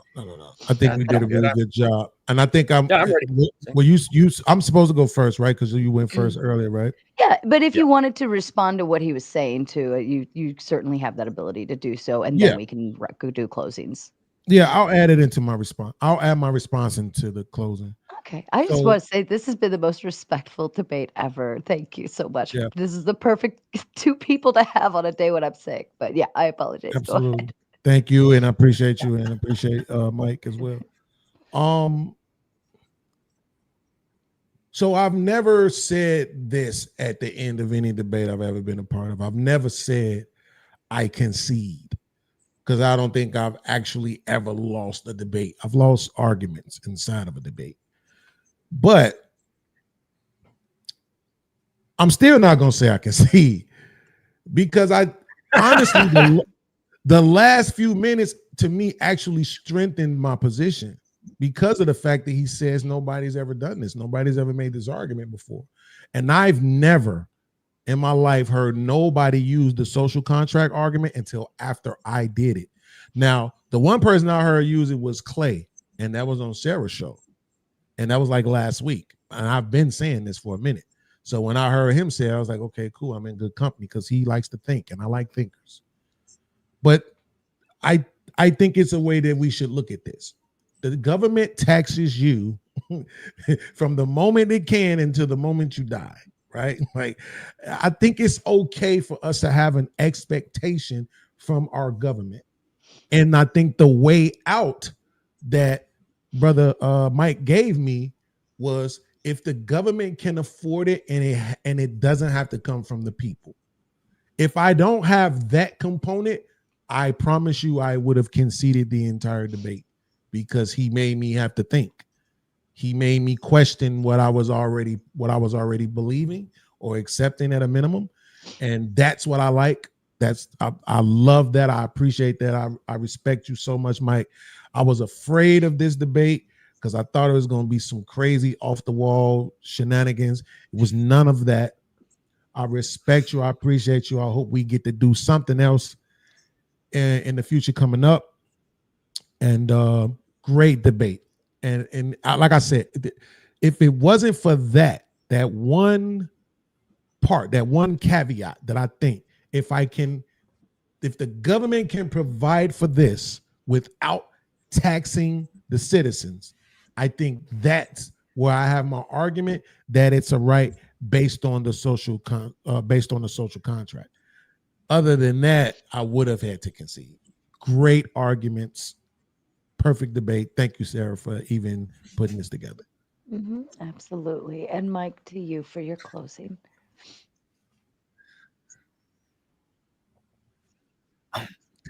Well, I got to say, I never know exactly what I'm going to get into when I'm on Sara's channel and how crazy it's going to be. whether or not Teriak is going to be recommending that we institute brothels that super rich people can literally buy children from OnlyFans models from. That was my last debate. Or we're going to have something that's more civil, reasonable, and actually fact-finding. So I enjoyed arguing and debating with Mr. Beans. He was a gentleman. I appreciate that. Now, when I move into my closing statement, again, this debate is a tough debate to have. As I opened, I don't necessarily believe that human rights exist or that rights even exist. They're social constructs. But if we work under the assumption that they exist, we can work within a defined category of what that right is. Then we moved from that into a newer definition that Mr. Beans wanted to work under. So we tried to have the rest of our conversation there. There was a lot of points of agreement. Ultimately, I still think that the biggest problem, something that we just seem to not be able to stop talking past each other on, is the fact that if you say someone has a human right to something and then there's a failure to provide that item, well, then you've denied them one of their basic human rights or basic liberties. And now there can be punishments, there can be arrests, there can be fines, there can be lawsuits that come out of that. That opens up both me as the landlord and housing provider or the government as the individual who's supposed to secure these rights. It opens everybody up for major exposure, which is why it's so hard to have certain things enumerated as rights. So I appreciate, and I'm going to read some of the closing. I actually had written some of it. I appreciate the moral sentiment behind the claim that welfare is a human right. The idea that human dignity demands a minimum standard of living makes sense, but there is a distinction between moral good and human right. A right is something that exists independent of governments. It's something that nobody has to provide for you. Your right to speak, to believe, to protect yourself, to pursue happiness are different from welfare, which on the other hand requires someone else's labor, money, and effort at some point to provide you that item. That makes it a social policy, not a human right. The moment one person's right demands compulsory participation of another, it ceases to be a right. It becomes redistribution. And redistribution, even if well-intentioned, isn't the same as justice. So if welfare were truly a human right, it would have to be universal, unconditional, and sustainable. But it's none of those things. You know, we talked a lot about whether or not the government could afford, and I was very charitable and said even if they could afford to pay for everything. But ultimately, what's true is that the government can't always afford. There's budget cuts, there's different political priorities, there's times of war, and there's taxpayer willingness to fund it. There's so many different things that could afford or impact the government's ability to provide this long-term sustain and make it sustainable. But a true human right can't vanish just because the economy dips or the budget runs dry. So calling welfare a human right doesn't elevate it, it cheapens overall the concept of rights altogether. Again, I'm not saying that welfare shouldn't exist. It's a moral choice that compassionate societies can and should debate like we have here tonight. But moral choice is not natural right. If we conflate those two, we risk creating a world where every personal need could become a political entitlement. And eventually the list of rights could become endless. When everything is a right, nothing is. So true human dignity, lastly, it doesn't come on dependence. We didn't talk about this that much, but it doesn't come from dependence. It comes from empowerment. And I think a society that values human dignity should focus on opportunity, education, mobility, but not institutionalized dependence disguised as compassion. I think welfare is a tool, and it even can be an act of compassion, but it can't be a human right because no human right requires somebody else to surrender their freedoms. Thanks again for the debate, Mr. Beans and Sarah. Appreciate it. That was a great close. Absolutely. Thank you so much to both of you. I couldn't have asked for anything better on a day like today. So I knew you both were very incredibly respectful gentlemen. And so I kind of knew this one was going to be a good one. And I'm glad we actually got to get through the conversation. Sometimes that doesn't happen. So okay. All right, let's go ahead. Wait, Sarah. So now that that's over, let's get to the disrespect. And man, this man was disrespecting me. Oh, so long, I ain't got to put up with this. Well, dude, I just wanted to make quick work of you so you could get to your after debate meeting you told us about. Your extracurriculars. That's why I beat you up with no prejudice or extreme prejudice. I will say we could open the gates back up for Mike now that the debate is done. You could go back to the idea of rights not even existing at all, since that's no longer on the table like that. So, all right. And thank you everyone for your patience with me this evening. Everyone who's jumping backstage on the panel, I'm just going to preface this. I know I've already said this, but I am sick as a dog. I've had a fever. and a cold all day. You can hear my voice is going out. So when we kick off this panel, just be mindful that I do need you guys to work with me, not against me this evening. I know we usually have dumpster fires, but let's try to keep the reins in for me. Evan Lord says the Big Ten to say for the goal, and thank you, Miss Sara, for continuing to host debates, as I always will. I love these. I know they're really fun for all of you, and you all have your platform, your moment, your voice, and I'm really excited to continue to do so. Anyway, even the serfs in Europe knew they needed to give their labor/harvest to earn their protection and land to safely work. I believe this is kind of a shot to you, Mike, or maybe more on the taxation concept, or it's I don't even. My brain's done. But you're more than welcome. I mean, landlording, and again, this is another thing that's a word concept fallacy. The understanding of what being rent seeking is or being a landlord has changed vastly over time. So a lot of people like to cite Adam Smith in his book, The Wealth of Nations, and they'll say, well, even he was against the practice of rent seeking. But what you need to understand is that in feudal England and feudal Great Britain, they owned all the land, and the peasants had to come to them for access to the land. The landlords at that time didn't make any capital improvements. They didn't actually do any work on the land. They weren't responsible for anything. They just got to hoard this resource that people needed and then give it to them if they felt like it. That's way different from the modern day standard of what a landlord does, where first of all, there's a bunch of rules and regulations that govern what I can and can't do. And I have to make improvements, or you can sue me. I have to repair the building, or you can sue me. Even just what I'm providing isn't just raw land. I invested a bunch of capital to build a structure, to get plumbing to it, to get electrical to it. I did a massive capital contribution that I'm now offering as a product for you to buy. So it's totally different from an older understanding of it. And I just think she's confusing the two. Unless I misunderstood her comment, which I might have. Evan's a boy. Excuse me, Evan. Well, Evan is backstage, so he could bring this up. Did you have any thoughts to it, Mr. Beans?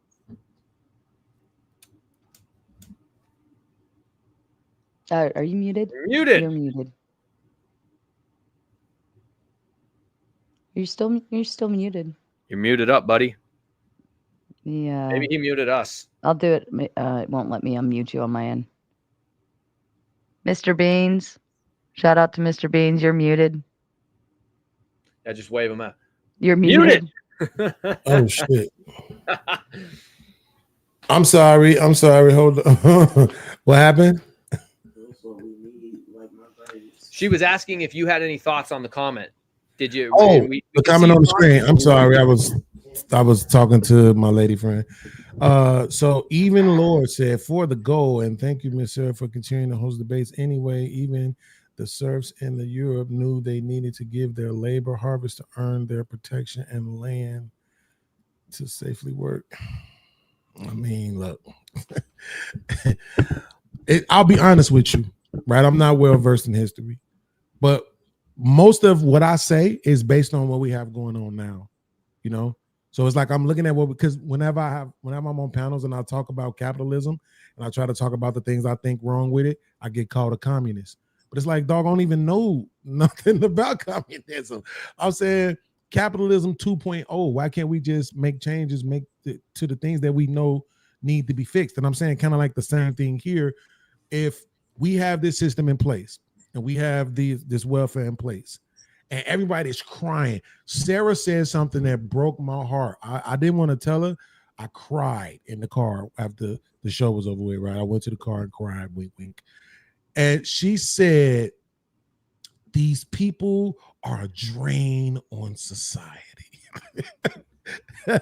Bro, I was crying on the inside like, damn, why would you say that about other American citizens? Why would you call them a drain on like 90 billion when the deficit is 38 trillion and the interest was $1 trillion? You're saying 90 billion was a drain on society, and the 90 billion was the fraud and waste, right?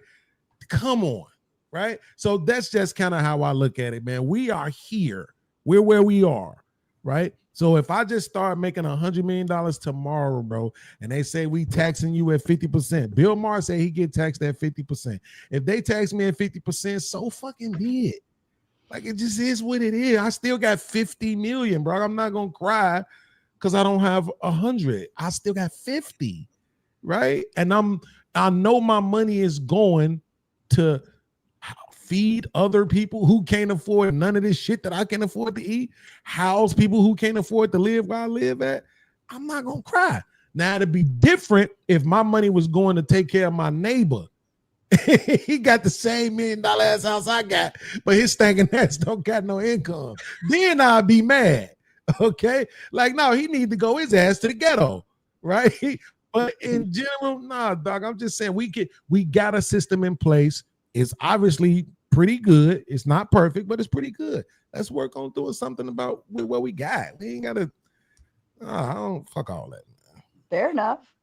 Lumberjack, I'm disappointed. Lumberjack's not getting his butt up here. He's not backstage. Where you at, boy? I'll text him for you. Oh no, I'm talking directly to him. He's in the chat. He's watching. I'm telling you right now, Lumberjack, get your butt up here. He says Mike's arguing a cogent point. His opposition doesn't grasp the argument. First round knockout. Do you think that was a knockout, Mr. Beans?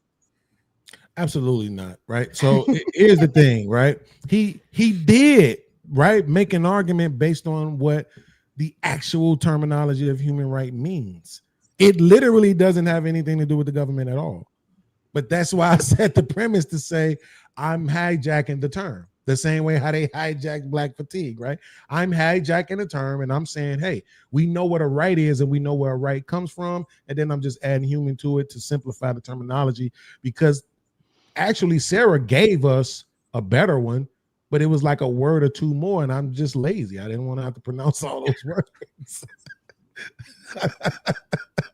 Oh boy.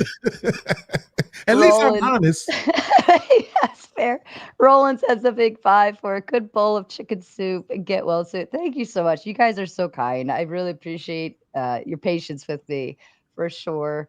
I was not going to not do this show tonight. I already knew we had a stringent calendar for Mike, and I was okay with just pushing through and getting it done. I'm happy to do it. I show up for you guys.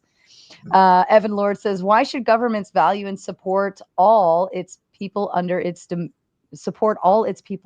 dominion when not all people are net positive taxpayers or are benefiting society? If you don't contribute, you shouldn't benefit. Mr. Beans, I think that's directly at you. See, that's what I'm saying. That's a great point to make. It just doesn't matter because everybody contributes to society. Every time you spend $1, you pay taxes. You can. Is he bouncing out or is it just me? He's glitching for me too. Oh, okay. All right. Oh, I'm glitching? You're frozen. Yeah, you're just glitching out a little bit. It's okay. Oh wow, man, that's crazy. On my end, I look perfectly fine. But yeah, it's hopefully I'm not now, but yeah, listen, when you go spend money, you pay taxes, you're contributing. When you buy things, when you purchase things, you're contributing. You pay rent.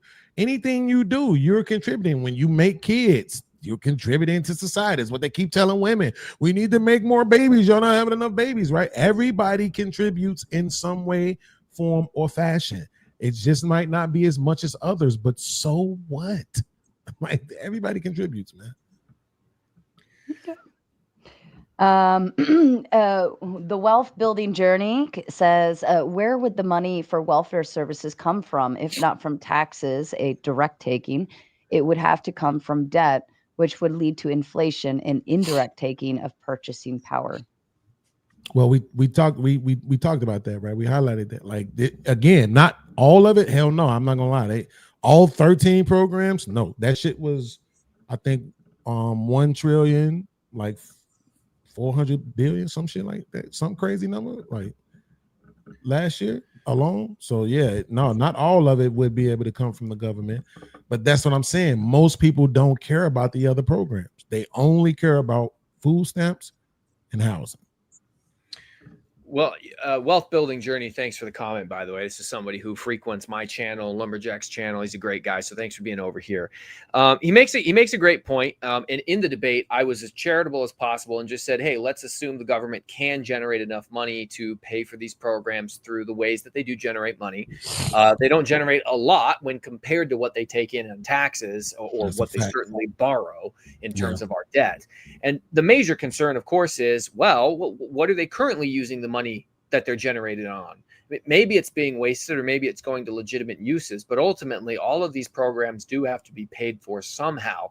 And typically what we're seeing is that they print dollars, and all that inflation is a future tax on us. It's called the hidden tax, or the unknown tax, because every time they print money, the value of your money goes down. You then have to spend more of it. When you spend more of it, it bumps you into higher sales taxes. It just deflates away your purchasing power. It eliminates the value of what you have. And so that is a major problem, not one we discussed because it wasn't the purpose of the debate. But yeah, how do you really fund, if you were to upscale the people who have access to welfare? That costs money. Fair enough. Evan Lord says, should the U.S. government seize all land, houses, farmland, and real estate owned by non-American citizens? If yes, should the U.S. use some of those resources to pay reparations for slavery? Win, Sara. Thank you, Evan Lord. I can answer, Mr. Beans. You go first. Up to you. Go ahead. Okay. No, the government should not seize all lands, houses, farmland, real estate owned by non-American citizens. Now, I definitely think we should have significant higher rules and regulations, especially around Chinese government or Chinese high-ranking officials purchasing land near our military bases, et cetera, et cetera. But just an outright seizure of everything, that sounds pretty tyrannical to me. I think there's degrees that we could argue policy that would make that more fair, because we can't put everybody in an umbrella. I know lots of Canadian investors in American real estate. Are we just going to say, sorry, you bought a house down here in the U.S., pound sand, Canuck, get the heck out of here? Like, it's probably not a good thing to do. As for reparations for slavery, I actually think I have a somewhat controversial opinion on this as a relatively conservative person. I actually don't have a problem with reparations as an idea or a concept. I mean, from what I understand historically, post-Civil War, we said the government allowed people who were slaves to be wronged. We allowed this to occur, and now we owe you something for allowing this to occur. And I can certainly say in today's day and age, if the government unjustly jailed me or enslaved me, I would be trying to sue them for reparations. So I completely understand the concept of reparations. I think where it gets very difficult for most conservative-minded people to get their head around it is all of the people who are owed that reparation have died, and their kids and grandkids and great-grandkids have died. And so it becomes difficult to say, how do we justly carry out the idea of reparations to the descendants of those who truly deserved it? How do you split it up? How do you push it out? What happens if people falsely claim it? I mean, there's lots of people, lots of Black people who've moved to this country who weren't enslaved in their ancestors. So how do you parse it out and do it justly? And I've actually never heard of a system or argument that I heard that was convincing as to how you do it. But the concept of reparations, and certainly for the people who were owed it at that time, I don't have any problem with it. For me, I also have a take that's probably less controversial, but no Black person agrees with me. I think, the question is reparations for slavery, right? So for me, that reparation goes as follows. There were 2 million freedmen who were owed the quote unquote 40 acres and a mule. Today, that's about $150,000. You find those 2 million guys, descendants, cut them a check. That's slavery. That's where I draw the line at. A lot of that other stuff is Jim Crow and the civil rights and the drug war and the prison industrial complex and all of those other things that, yeah, maybe we might need to look into reparations for those things, but that don't got nothing to do with slavery. Slavery is its own beast, and that was 2 million people, and that's about 140 acres in a mule today is about 150,000. That comes to about 300 billion. they gave that shit away yesterday. So if they wanted to take care of that little $300 billion debt, they could. Fair enough. Lumberjack says polygraph lie detector down in our comments. I guess they've been having their own personal little debate in the comment section. Needed me to give this to you, Sarah, because broke libtards and have no money. Feel better soon. Thank you, Lumberjack. I love it when people feel the need to prove points, especially with their money. Lumberjack says he's dead wrong. I know, I'm a landlord, but why wouldn't a non-landlord have a valid opinion on landlords? LOL, uninformed. I think this was in regards to the Section 8 housing, if I remember correctly when this came in. I think so. Yeah. It was about the claim that Section 8 sometimes pays above market rents, which again, I got 28 rental units, not to dox my buddy over here. He's got like 160. He's been doing it for 20 plus years through two recessions in multiple different markets. And when I go to my basis of knowledge around real estate investing, he's probably one of the closest mentors I have. He and I, neither one of us had ever seen a Section 8 where they paid above market rents. So, yeah. So this is a really quick question. What about if two people live in the same building and they both have Section 8, but one of them is paying $200 more a month for the rent? So you're saying like they're in two identical units. They're in the same building. They're in an apartment building and they each have a 2-bedroom, 1-bath, exact same footprint, and one person's paying $1,200 and one person's paying $1,000. How does that happen? Yeah. So every single year, most likely what happened is someone started renting in 2020 and someone else started renting in 2023. So every single year, Housing and Urban Development, HUD, releases what the new fair market rents are, FMR rents are for each zip code. And it's literally broken down by zip code and by bedroom count. 1 bed, 2 bed, 3 bed, 4 bed. They don't care about square footage. They don't care about bathrooms. They don't care about house versus apartment or if there's a garage or not. It's literally zip code, bedroom number. That's what they will pay. And that final number includes money towards utilities as well. But every year that number gets updated. Now, if you placed a tenant on an older FMR 2, 3, 4 years ago, if you want to get the current market rents, you have to fill out and apply a bunch of new paperwork for it. So if you saw two people in the same building paying different amounts, both on Section 8, most likely they started renting at different times and the landlord didn't ever go do any new paperwork to get them upped to the new rate. Yep, exactly. I was just testing you. I knew that. I just wanted to see if your skills was up to par. That's true. I will say this. I don't know maybe if it's different in Chicago, but the language in Chicago has always been you'll get more money through Section 8. So I don't know if it's just true or if it's false, but that has always been the language in Chicago. Well, I would say, and I made this point in the debate, I would say why I like Section 8 is I think it's close enough to what a free market tenant would pay that it's worth it to get the guaranteed rent. If you invest in more struggling markets. So I own one house in Chicago, and then I own a bunch of rental units in Gary, which I'm sure you're familiar with. Absolutely. These lower income areas, those types of tenants, they deal with problems. They may not have any job, or they may just have a part-time job. And so if you're going to rent to those types of tenants and you work with Section 8, Section 8 guarantees the rent, or at least guarantees a portion of the rent. If you're in an expensive market, like my property in Seattle or my nice property in Florida, those markets, the tenants that are looking to rent at the $2,000 or $3,000 a month amount, these tenants are professional tenants. They have great jobs, great credit scores. And so it's okay to risk that tenant not paying me money, because I think there's a really good chance that they're gonna follow through in their rent. Whereas in a place like Gary, my concern is that even a hiccup in the economy, people lose their jobs, these people lose, and they can't pay their rent. I don't want to evict people. So I'd rather work with Section 8, help people out, guaranteed a paycheck, even if it's slightly under what I could possibly get. We need more people like Millennial Mike for president. King of Gary, how about that? Lumberjack Landlord says, Sarah, you can make sure you pass this on to Pauline Lie Detector again in the chat. This is a donation to him to go towards investing in a clue. He has none. All he says proves he's broke and has no clue how it all works. A shout out to Polly, lie detector. Dude, Lumberjack's going off. Like Polly and Radical Bitch. You can feel it. Thank you. Sarah, you need some NyQuil. I need a lot This of things is right crazy. now. And of course, Millennial Mike here on screen, paying his tomato taxes. W's in the chat for Sarah and Mr. Bean. He engaged in good faith, which is rare. Like the video, tomatoes. Yes, you should all be hitting that like button.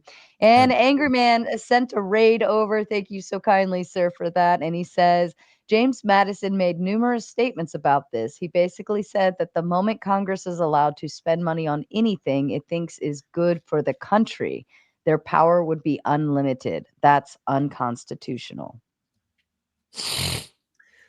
Yeah, good is too subjective. It's too subjective. It depends on who's interpreting what good is. It can change. And yeah, that gives a lot of power to the government. And again, at one point, the government said that it was good and legal to own slaves, or that it was good and legal to sterilize people who were mentally ill, or to allow lobotomies to be performed. So yeah, I don't give that power to people in charge, because I forget the quote, but like it's something about be wary of people who are trying to do things for you because they think it's good. I'll look it up and find it later. Fair enough. And Angry Man sends one more. I think Angry Man should get, I know he wants to come up here and cook, especially with everyone who's backstage. I know Angry Man would just have it would be a like fish in a barrel for him. He says it's simple. Your right cannot be in conflict of my right. Mm-hmm. Any thoughts, Mr. Beans? Yeah, but it's not gonna be one that people like. Everybody believes that they have a right to own guns, but what about when your right to own gun puts my life in danger? That conflicts with my right to life, with my right to live. Right? Like I'm not gonna lie, I judge people who walk around with guns on their hip. I think y'all are some of the most cowardest people in the world. But at the same time, I understand. I do understand. I'm not gonna pretend like I don't understand, but it's just as an example though. I don't like guns, Sarah. I'm not saying take them away, but I'm just saying I don't like guns. And every time I walk in and I see somebody with one, I feel like I'm in danger. But fair enough. All right. Well, gentlemen, are you ready to meet your panel and have some fun? Absolutely. Let me put my gloves and my mask on. I'm going to take a bathroom break and grab a drink of water, but yes, I'll be right back. Fair enough. Take your time. And anybody out there watching, if you want to come on the panel and join, now's your chance to dance. The link is pinned up top, and here we go.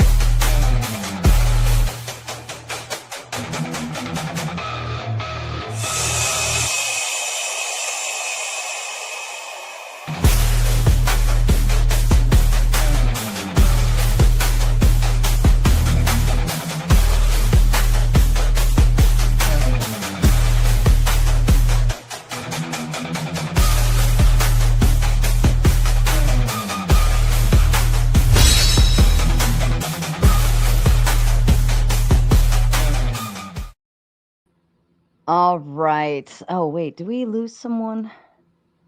I think we lost someone who, let me bring Cree up. And Jay, I have you back. I know I had a 10th person up here and now they're not here. Who was it? I don't remember.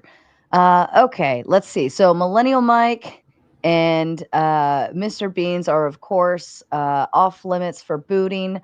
However, any panelist on here, if they get on your nerves or you just want to play the game and have some fun, you're more than welcome to send your $10 in order to boot any one of them. Or if you're sad somebody got booted, you can always revive them and counter the boot. Also, right now backstage, I have Jay Money. When he does come up, I will have to screen him. He's having camera issues. We'll work with it, but we will have to do a screen. Otherwise, if anybody else jumps backstage, we will add you to the line, and I will inform the chat that you are here.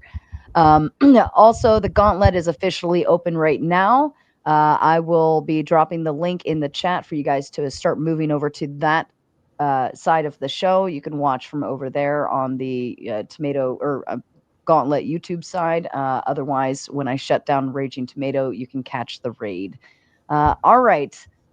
Ryan, first one backstage. Why don't you go ahead and kick us off with your thoughts here? I know you got some. Yeah, absolutely. So I mean, I guess it's more for Mike. I guess it might be good news for Mr. Beans, because if he takes his topic again in the future, he can just quote what I'm saying right now, and he'll automatically win the debate. I mean, basically, it's actually really simple. Under the UN's human rights framework, food, housing, and healthcare are explicitly recognized as human rights. Welfare programs in the United States provide food, housing, and healthcare.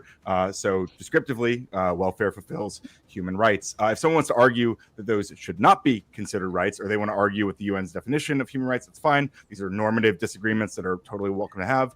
Mike, I'm sure, disagrees with them. That's totally fine. You can dislike the UN. You can dislike whatever you want. But descriptively, right now, in reality, the UN recognizes that these things are human rights. Welfare encompasses these things. So therefore, the affirmative, welfare is, in fact, a human right, definitionally so, regardless of how you feel about it. But what?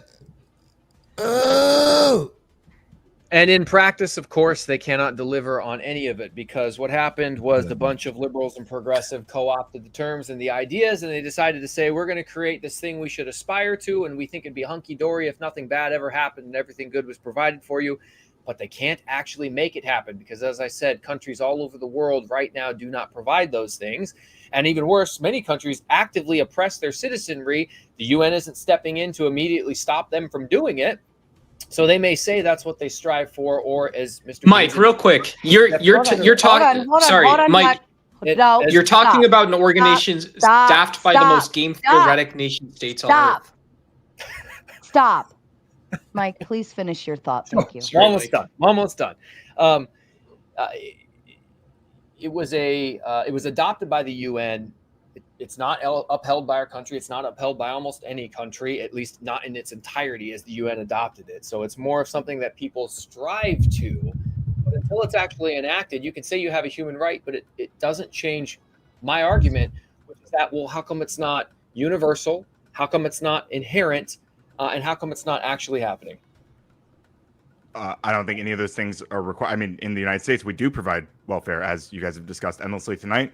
So the U.S. is, in fact, meeting this goal. People who don't have access to housing, they are offered programs through the United States, through welfare programs that give them housing. Same with food, although we have been kind of shaky on that with the upcoming, or with all the SNAP benefits stuff going on. But it is also provided.